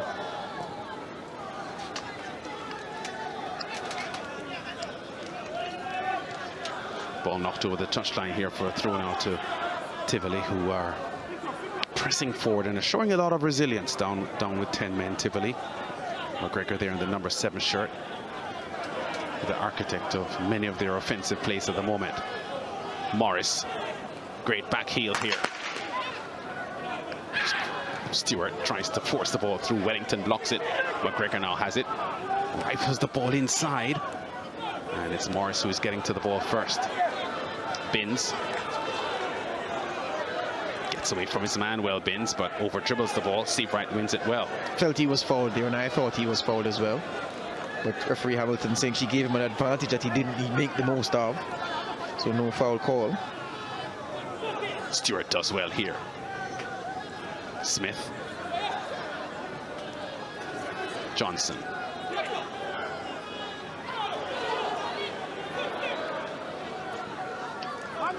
Stewart. Morris. Good football. Binns, beautiful ball through to Morris, who gets one-on-one with the goalkeeper. Watkins does really well here. Spotted the danger. Came out of the box, and the foot clearance effective for Tivoli.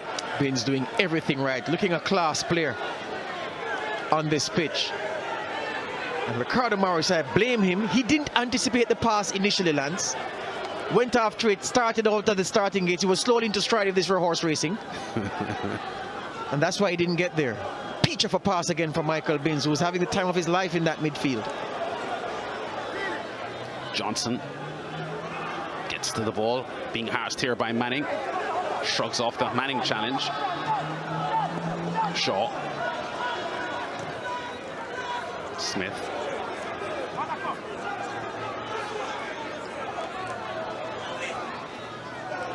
Morris. Not enough pace on the pass from Morris, trying to find McGregor there. Clearance by Solomon gets rid of the ball. Such a pity to see how the players have to be tiptoeing. Look at this pass. Look at Morris. Only now getting into top gear when he should have been streaking off that from the outset. Did I say streaking off? Streaking after. But being short-handed, Tivoli not able to close down Binns as they know they should in the middle of the park. And he's taking his own sweet time to look for the passes and then make the passes. There's Kareem Manning. From St. George's College, man. Throw deep for Portmore. Binns wants the ball. And gets it.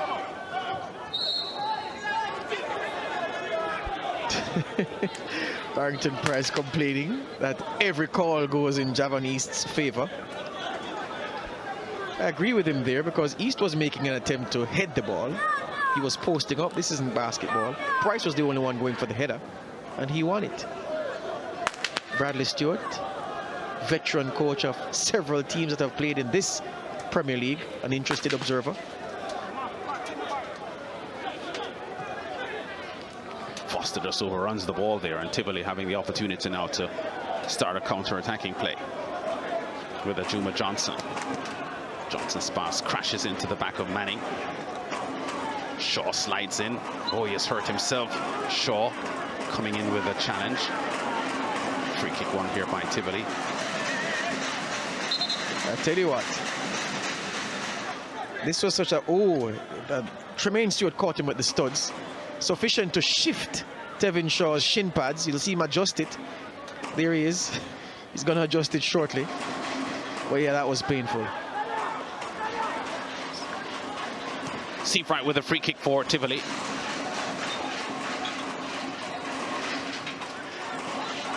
Offside call. Slight hesitation from the assistant referee, but then she was convinced East did in fact jump the gun.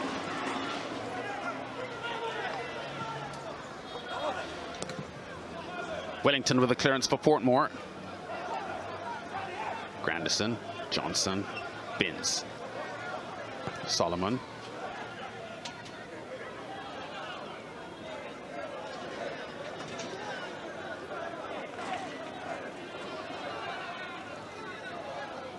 So Portmore sitting in on advantage here from the 39th minute goal from Javon East. I guess at the end of this game, Linville Dixon will tell you, Lance, that he's disappointed to only be one goal in front. And he'll mention the chances supplied by passes from Michael Binns. Grandison. Stewart not able to get to the ball there, and now Tivoli are on the counter-attack with Shaw. Morris. A lot of confidence on the ball now, young Morris. McGregor a little bit lazy in going for the ball there and lost it. Tivoli, though, still with possession. Stewart looking for passing options. Stewart angry with Ajuma Johnson, the crowd angry with Stewart. They're telling him basically, play what you see, don't play what you want. Don't ask for the pass that's not there, Stewart. Play the passes that are available, son. Throw to Portmore. Just under 12 minutes remaining in the game here, and Portmore holding on to the advantage they had in the first half. Watkins' long kick downfield. Binns wins it in midfield. Stewart being shoved off the ball by Price, who tackles aggressively. Price is fouled. The free kick is for Tivoli, and Price trying to get a move on because it's Tivoli trailing here, and he wants to hurry the restart of the game.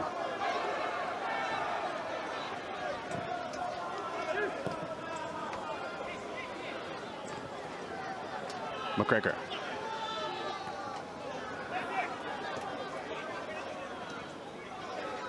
Shaw. McGregor. Bad pass by McGregor trying to get Morris in.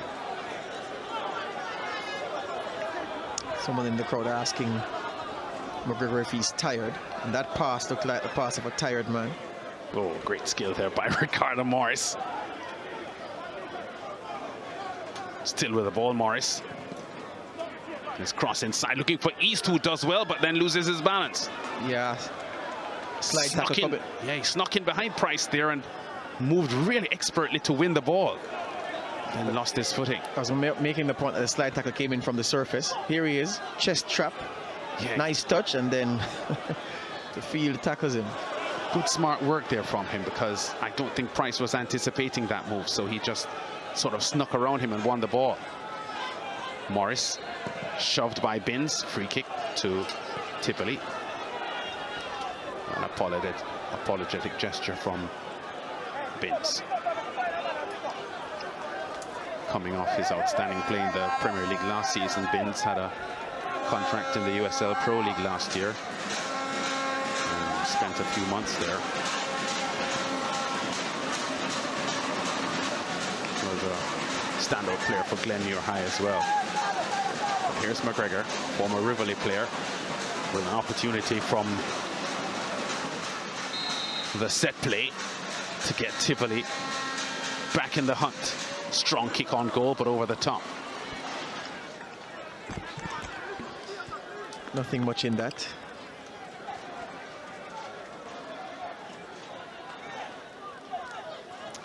Word coming through is that Ricketts has received McGregor's free kick once again. Ricketts has gotten treatment for the head wound, which caused him to have to be substituted by Portmore in the first half.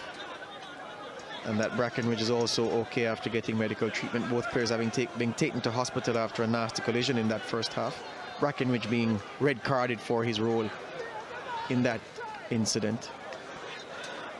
Stewart does well to win possession of the ball here. Has room here in midfield, Stewart.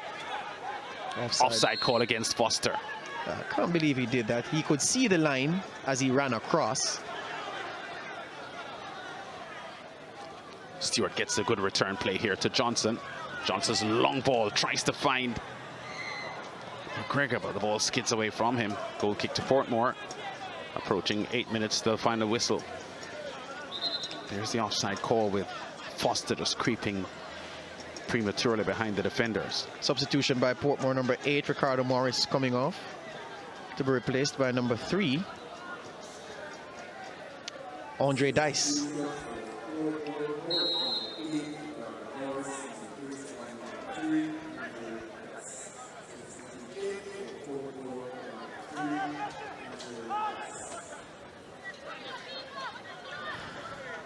So Dice now on for Portmore. We're closer and closer to a first leg victory in this playoff tie. They're battling for a spot in the semi-finals. McGregor's pass towards Johnson.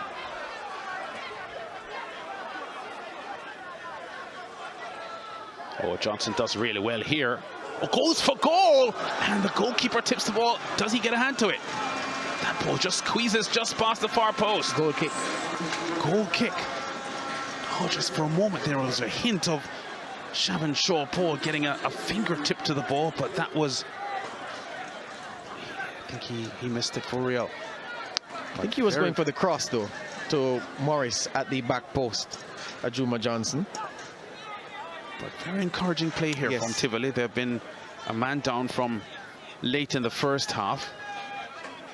And against the quality Portmore team, you could have easily felt that it was curtains for them. But they have come out here, especially in the second half, looking a pretty strong team. And as you mentioned, George, in many aspects have looked better here with 10 men than they did with 11 in the first half. Yes, they do. Just over 6 minutes of normal time remaining.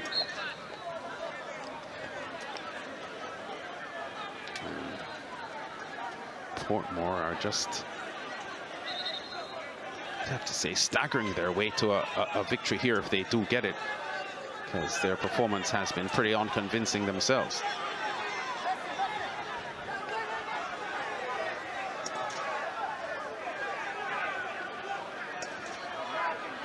Four Tivoli players on the edge of the box. 5 of them now. Paul gets the punch out, only as far though as to Johnson. Campbell. Morris. Still Morris. Oh, goes for goal! Oh, what a brilliant strike! The 20-year-old Howard Morris sends the home crowd in a frenzy. Tivoli Gardens getting what they deserve from this game. What do they deserve from this game? A share of the spoils. Portmore United authors of their own demise. They were comfortable ones, but then they became lackadaisical with the numerical advantage, and they've dozed their way through the second half. And Howard Morris, the second half substitute, with a stroke of genius for 1-1. The young man will get a booking, but look at this pass paid out to him. Not much on, dips inside and rifles it with the right boot. Nothing Shaban Sean Paul could do about that. Pick that out. That was as good a strike as we've seen so far this season.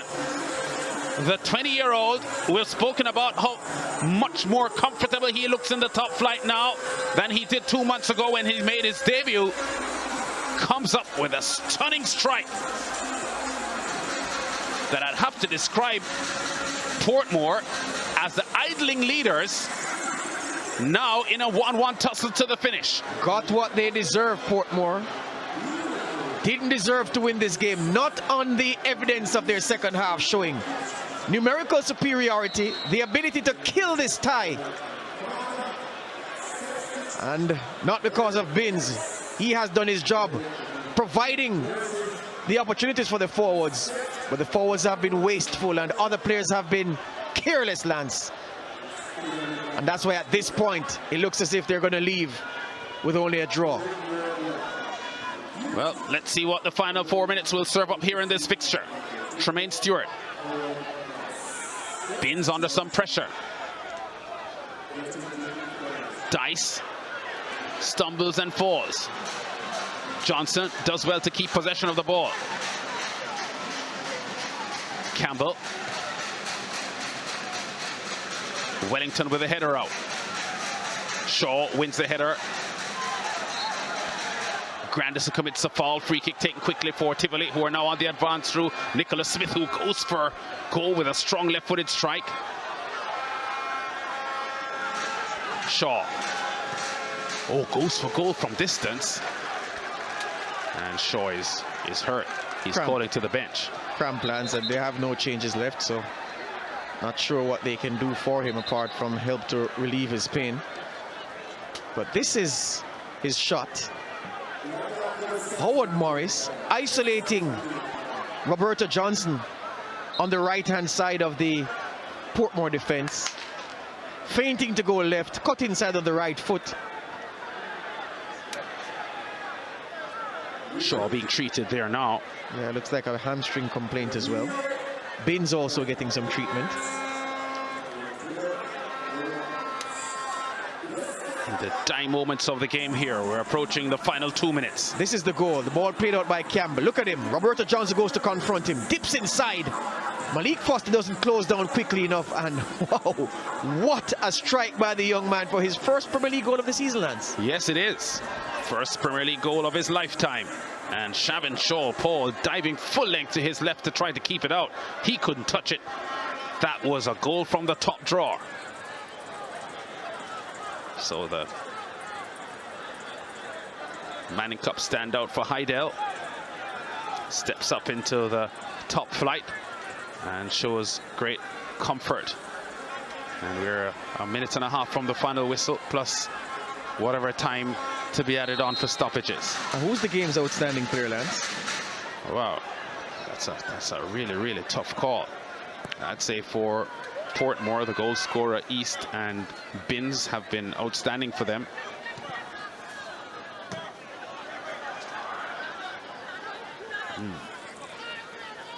Shaw has been very good for Tivoli. Yeah, Shaw has played reasonably well for Tivoli. Morris has to get a look in because he has potentially given Tivoli every chance of advancing. It's a difficult one. Yeah, really tough. Price has also stood up well in defense for Tivoli as well. Yes, he has. Price has had a pretty strong game. Wow, this Morris enters the discussion as well because of the impact he has had as a super sub. Well, I tell you what, Lance, my man of the match must come from the team playing with 10 men, who've come from 10 men down, a goal down, to take something from the game at this point. I'm going to give it to the young man, Lance. I hope I can. Yeah, well, if the game ends 1-1, 4 minutes we understand being added on for stoppages, so there's still time to play. But if it does end 1-1, the quality of the Morris goal and his overall play since he came on, because he has looked threatening. So it's not just the goal alone. Yes. But you're right, he has come on into a situation where the odds are against them. They're down a man. He has offensive duties with fewer players on the field on his team. And that was a really, really outstanding strike, because he got the ball in a threatening position, but there were defenders challenging him. Yes. And he swiveled over the ball, a couple of step overs, made enough room to see the goal. But as he was about to shoot, there were defenders closing in on him, and he was still able to get an unstoppable shot off. McGregor for Tivoli. Tries to find Johnson, doesn't find him. Grandison. Still Grandison for Portmore.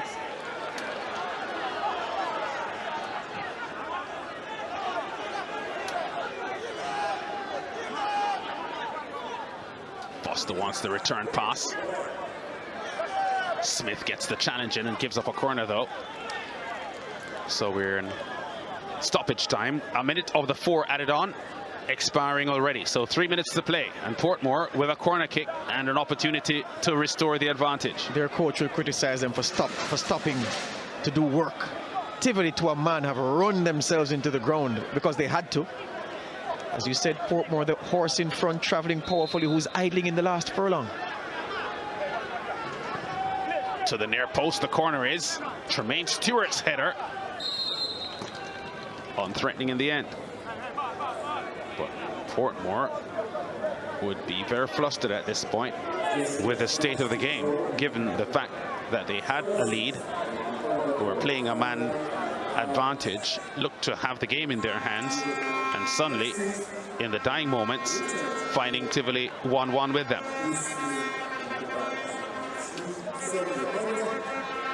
The Tivoli players will treat this like almost a victory lance, and Portmore players will feel as if they threw it away, although it will only be half time in this playoff contest in real terms.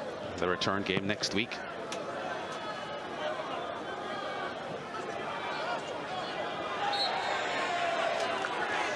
Reports are that return game will be played at Arnett Gardens at the Tony Spalding Sports Complex. Yeah, because Portmore don't have a home venue with adequate lighting. Well, doesn't have an adequate home venue for that game of this magnitude is the explanation. McGregor wants the defenders to push forward. Sivright is telling him, no way, we have to hold what we have. Here's the kick now, right towards the corner, the penalty spot. Oh, no one went for it. Hesitation there from Paul in goal for Portmore, and an anxious moment there for the team in blue. Yeah, an opportunity missed. And perhaps that's why McGregor was inviting his defenders to come forward and join it. But I'm with them. It's 1-1. Let's not give away any chances at the back. Yeah, they've worked hard against the odds to draw level. And we're just about 45 seconds now away from the final whistle. And a courageous Tivoli performance that now sees them 1-1 with the long-time leaders, Portmore. Big, strong Grandison keeps possession of the ball. Now Tremaine Stewart has it. Finds Binsey. Oh, Binns is knocked over. Free kick to Portmore, and Binns with his terrific left-footed free kicks would be optimistic here from this 23-yard free kick that he could win it for Portmore in the dying stages. It's probably the last kick of the game. Yeah, I think, well, I won't underrate Binns at all, but I think the angle may be against him. And it's maybe a bit too close, but that's all a bunch of maybes. Binns has magic in that left foot. But I just think he'd prefer it more centrally and a little further back to beat the wall and then come down. But he can curl it. Let's see what he does. Well, if he scores this, he snatches the man of the match honor from Howard Morris, does he? No doubt. Tivoli setting up a 4-man wall. Yeah, Portmore sending 2 of their defenders forward, so only 2 left back because they're marking no one. Yeah. We think this is the last kick of the match because the 4 minutes added on for stoppage is expiring, and Binns, who strikes them well from the dead ball, hits the top of the wall, and a corner one here by Portmore. Wall doing its job. So I thought that may have been the last kick of the match. Now it seems that the corner would be the last meaningful play of the game because we're now past the time added on. Here comes a kick now. Oh, too much weight on the kick. He sends it back in. Foster with a bicycle kick. And Wellington it is that tried to get another reverse kick on goal. And the whistle from referee Udit Hamilton says it's the end of the game, and Tivoli Gardens battling courageously from 1-0 down, and 10 men on their roster after Brackenridge's red card, fighting hard here to get a 1-1 result in the first leg, the return game at the Tony Spalding Sports Complex next week. Well done, Tivoli Gardens. Must do better, Portmore United. And this 1-1 affair will give the Tivoli Gardens team a lot of confidence going into that second leg. That man, Linval Dixon, Portmore United's technical director, will believe as if it was an opportunity missed by his team to put themselves comfortably in this tie, to put themselves themselves on comfortable footing heading into the second leg. So at 90 minutes, 1-1 in this first leg, a semi-final playoff game between Tivoli Gardens and Portmore United. From the Edward Seaga Sports Complex, we take a break. We come back with more.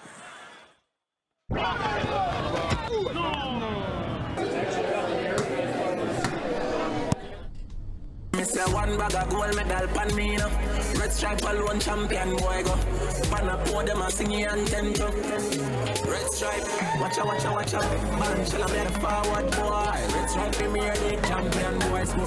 Every goal when I run from boy. Red stripe Premier League champion boy now. The Red Stripe Premier League for champions only.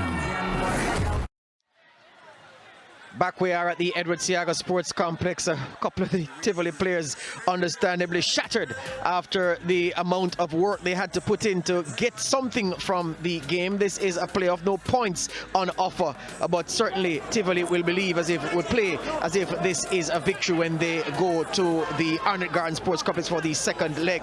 This is Javon East. This is how the first goal came about, dancing across 2 or 3 defenders on a tricky surface and working it onto his favored left foot and slamming it low and hard.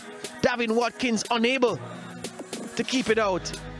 Isolates the defender, Javon East does, goes by Sivrite, gets away from Shaw, gets a lucky ricochet of Barrington Price's boot, and then works the angle so beautifully, so patient, so deliberate. Javon East for his 6th goal of the season. Portmore United in front. And one would have thought they would have run away with this, given how tame Tivoli Gardens was. But this is Shavar Campbell to Howard Moore, the second half substitute. Dips inside, rifles a right-footed shot into the top left-hand corner. Shaven Sean Paul having no chance. The smallest man on the pitch comes up with a mighty strike for 1-1. Howard Morris a step over and really gave that ball some violence with the right foot. Whips the shirt off, got a yellow card for his celebration, but he won't mind his teammates catching up with him. And that strike gave Tivoli Gardens parity at the end of 90 minutes. 52% of the ball was controlled by Portmore United. There were only 6 corners in the game. 4 yellow cards for Portmore United, 2 for Tivoli Gardens, 1 straight red card to the Tivoli Gardens defender Brackenridge in the first half. And 3 shots on target for Tivoli, 3 for Portmore United. Lance Whitaker is downstairs, and he has our man of the match, Howard Morris. Thank you very much, George. Well, he's only 20 years old. It's his first season of Red Stripe Premier League football, but what a goal, Howard Morris. No comparison, really, with Manning Cup football for Hydel. This is the big league now, but that was an outstanding goal. Talk to us about it. Well, I feel great to score such a brilliant goal. Because my coach put me on and told me, say, I have to go out there and do it for him. Jeremy Johnson the same, show him that I got it. How much more comfortable are you now in the top flight than when you started out in January? You made your debut in January, a little tough for you coming from Manning Cup football into the top flight, but you look a lot more comfortable and confident now on the ball, having played a couple of months in the league. Well, I have to feel well confident on the ball because I play with some English league ball around me, so I have to play good. He always get into me and tell me that bring the ball forward, get them, put the ball across. That's it. Well, thank you very much for the wonderful goal that you gave us. We are presenting to you the man of the match honor for today. An outstanding performance, and Rashima Kelly, the brand manager for Red Stripe, also has a presentation for you as well. So 1-1 now. You worked hard, Tivoli, to come back into the game, the return game. How do you see the return game going now that you fought back so hard for the 1-1 score? Well, the next leg, we have to go more harder, physical, make the ball do the work. That's it. Thank you very much. That's Howard Morris, man of the match today. Congratulations, young man. Outstanding performance from him today. An outstanding goal that brought Tivoli level 1-1 in the game after Portmore had led from the first half. Tivoli fighting back even though they were down to 10 men. Portmore United, 5-time champions of the Premier League, had a 1-0 advantage here but weren't able to keep it.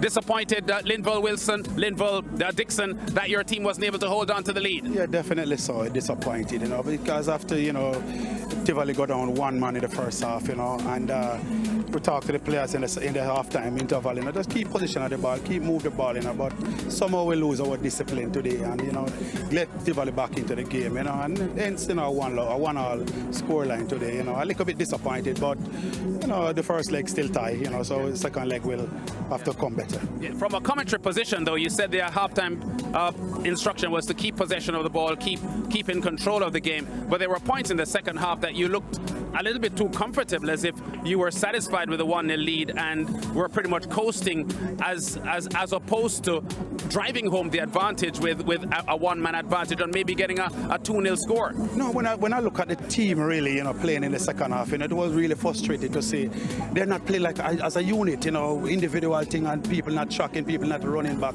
and it really frustrated to see that, a five-time champion team, would have to do much better than this, to win games, and again you can see the indiscipline, in the team, not working together as a unit, and White Valley come back and score that one goal, and tie the game, But again, we have the second leg to play, and hopefully, we can clear up all of these things.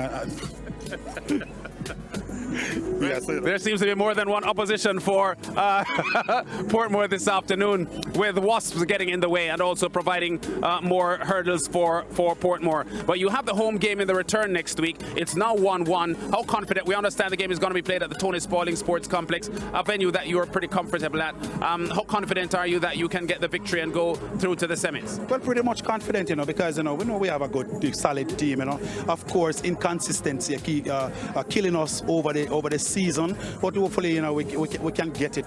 We can turn this around, and get it on track, and so on. Hopefully, we can come out next week Sunday and give a better performance. Thank you very much. That's Linval Dixon, coach of the Portmore United team, battling to a 1-1 draw with a courageous Tivoli this afternoon. Tivoli down to 10 men, with Romain Brackenridge getting a red card in the first half, and Tivoli having to fight their way back with one man. With a one-man disadvantage, you might have to say. Damian Gordon, a really courageous effort here from Tivoli this afternoon. You look down and out, basically, with Portmore having the advantage with a player more, one of your top defenders out on a red card, but you fought back in the second half. What was your halftime talk like? Lads, basically, you just have to tell them the truth, yeah? We weren't playing right, we weren't passing the ball right, we weren't making the right choice, yeah? We complicated the game a lot in terms of our choices, and you just have to tell them what it is. Yeah, we made some corrections in terms of how we played, and also the substitutions help as well, and that's a plus for the team going forward. Yeah, Howard Morris, the 20-year-old, showed up big today for you, made his debut in the Premier League back in January, looking a lot more comfortable in the big league now than he did in January when he just came in. What's your assessment of his contribution today? Howard Morris has always been a very good potential, yeah? Just have to continue doing the work and just to be humble. Yeah. Well, you could consider that the momentum is with Tivoli now, having fought back so well to tie the score at 1-1. What's your outlook for the return game? The momentum and the mood in the camp is positive, and it leans towards us. But in reality, it is an away situation, and it is 1-0, so the advantage is really not to us, Lance. But as I said, once we have players on the field that is willing to do the work, we are in a good position. Yeah. One more question. We know that Jermaine Teddy Johnson is out with an injury and may not be back for a while. But between him and Elton Thompson, they have 27 goals. Is Thompson also out for next week, or is there a chance that Thompson may return for the return? One of the two will be back. We're not sure which one, but one will be back. Yes, definitely. One will be back. Yes. Not sure which one. Damien, congratulations on the strong fight back from Tivoli this afternoon, battling their way to a 1-1 scoreline in a game that looked as if it would have been lost for them. But George, it's been an outstanding performance here from Tivoli. A man short, but fighting hard and getting a result here, and a lifeline for the return game. Yeah, they didn't play over the first 45 minutes as if they were the home team, but they did draw on the home support here in the second half when things got difficult for them. Down to 10 men, down a goal. They battled manfully. And there's a key point I want to mention, Lance. We forget that this Tivoli team is young. The team on the park, all young players, but they had the benefit of a 40-year-old Edsel Robbie Scott on the bench, Jermaine Johnson on the bench, players who've won it already. The difference is, while Portmore have won it 5 times, not many players in the Portmore ranks have ever won the Premier League before, because they're also very young players. So not even on the bench was there that experience. And I think the experience on the bench helped Tivoli to get back into the game. And that young Howard Morris and that strike, a wonder strike, and they deserved a share of the spoils here this afternoon. They deserve to go into the second leg at par with Portmore United. And what do you make of the final comment from Damian Gordon, who says next week either Thompson or Jermaine Johnson will be back? One of them, one of their prolific goal scorers, will be back. He was quite clear in that. Well, you said that Elton Thompson is more likely to return because Jermaine Johnson's injury is so severe. But that's a Philip for Tivoli Guards. If they have the point, their spearhead. They played for much of this game without a reference point in attack. Mitch Lewall didn't do it. Peter Keys didn't do it. Elton Thompson will give them that reference point in the second leg, and I expect them to play a much better game over the course of however many minutes it takes for the second leg to be done and dusted. Yeah, and the winner of this tie will go on to play UWI. Of course, the second semi playoff match is on Monday night. Arnett Gardens against Montego Bay. That's going to be a tough one. Those two teams have battled in some serious contests over the years. They both contested the finals 2 years ago, and 2 years in a row, I think they contested the finals, Arnett Gardens and Mobay. One to Mobay and one to Arnett. So that's a Monday night fixture that we look forward to. Guaranteed goals. Mobay and Arnett Gardens, it's a guarantee that goals will come in that game. So that's the next up for RSPL football on Sportsmax. It's Mobay United against Arnett Gardens of action coming up on Sportsmax. So that takes care of the action here from the Edward Seaga Sports Complex. A match filled with highlights this afternoon. A red card to Romain Brackenridge. Go-ahead goal for Javon East for Portmore, but a stunning equalizer from the 20-year-old Howard Morris, bringing Tivoli back at 1-1. So that's how they'll go into the second leg next week. See you in Monday Night Football. Arnett, Mobay.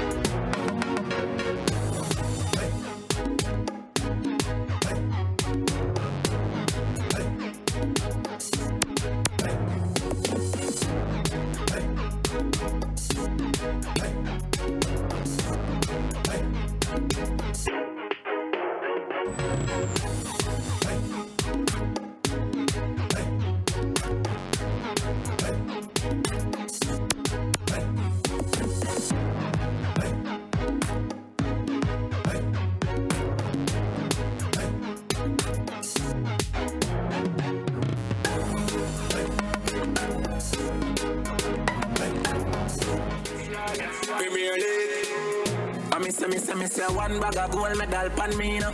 Red stripe alone champion boy go. Banner pour them a sing anthem. Red stripe, watcha. Band shall me the forward boy. Red stripe Premier League champion boy score. Every goal when I run from boy. Red stripe Premier League champion boy now. Back down we run the marathon boy. Them wish I never made it that the champion boy fan. Now man I done a songsters boy. Red stripe Premier League champion boy. Yeah yo.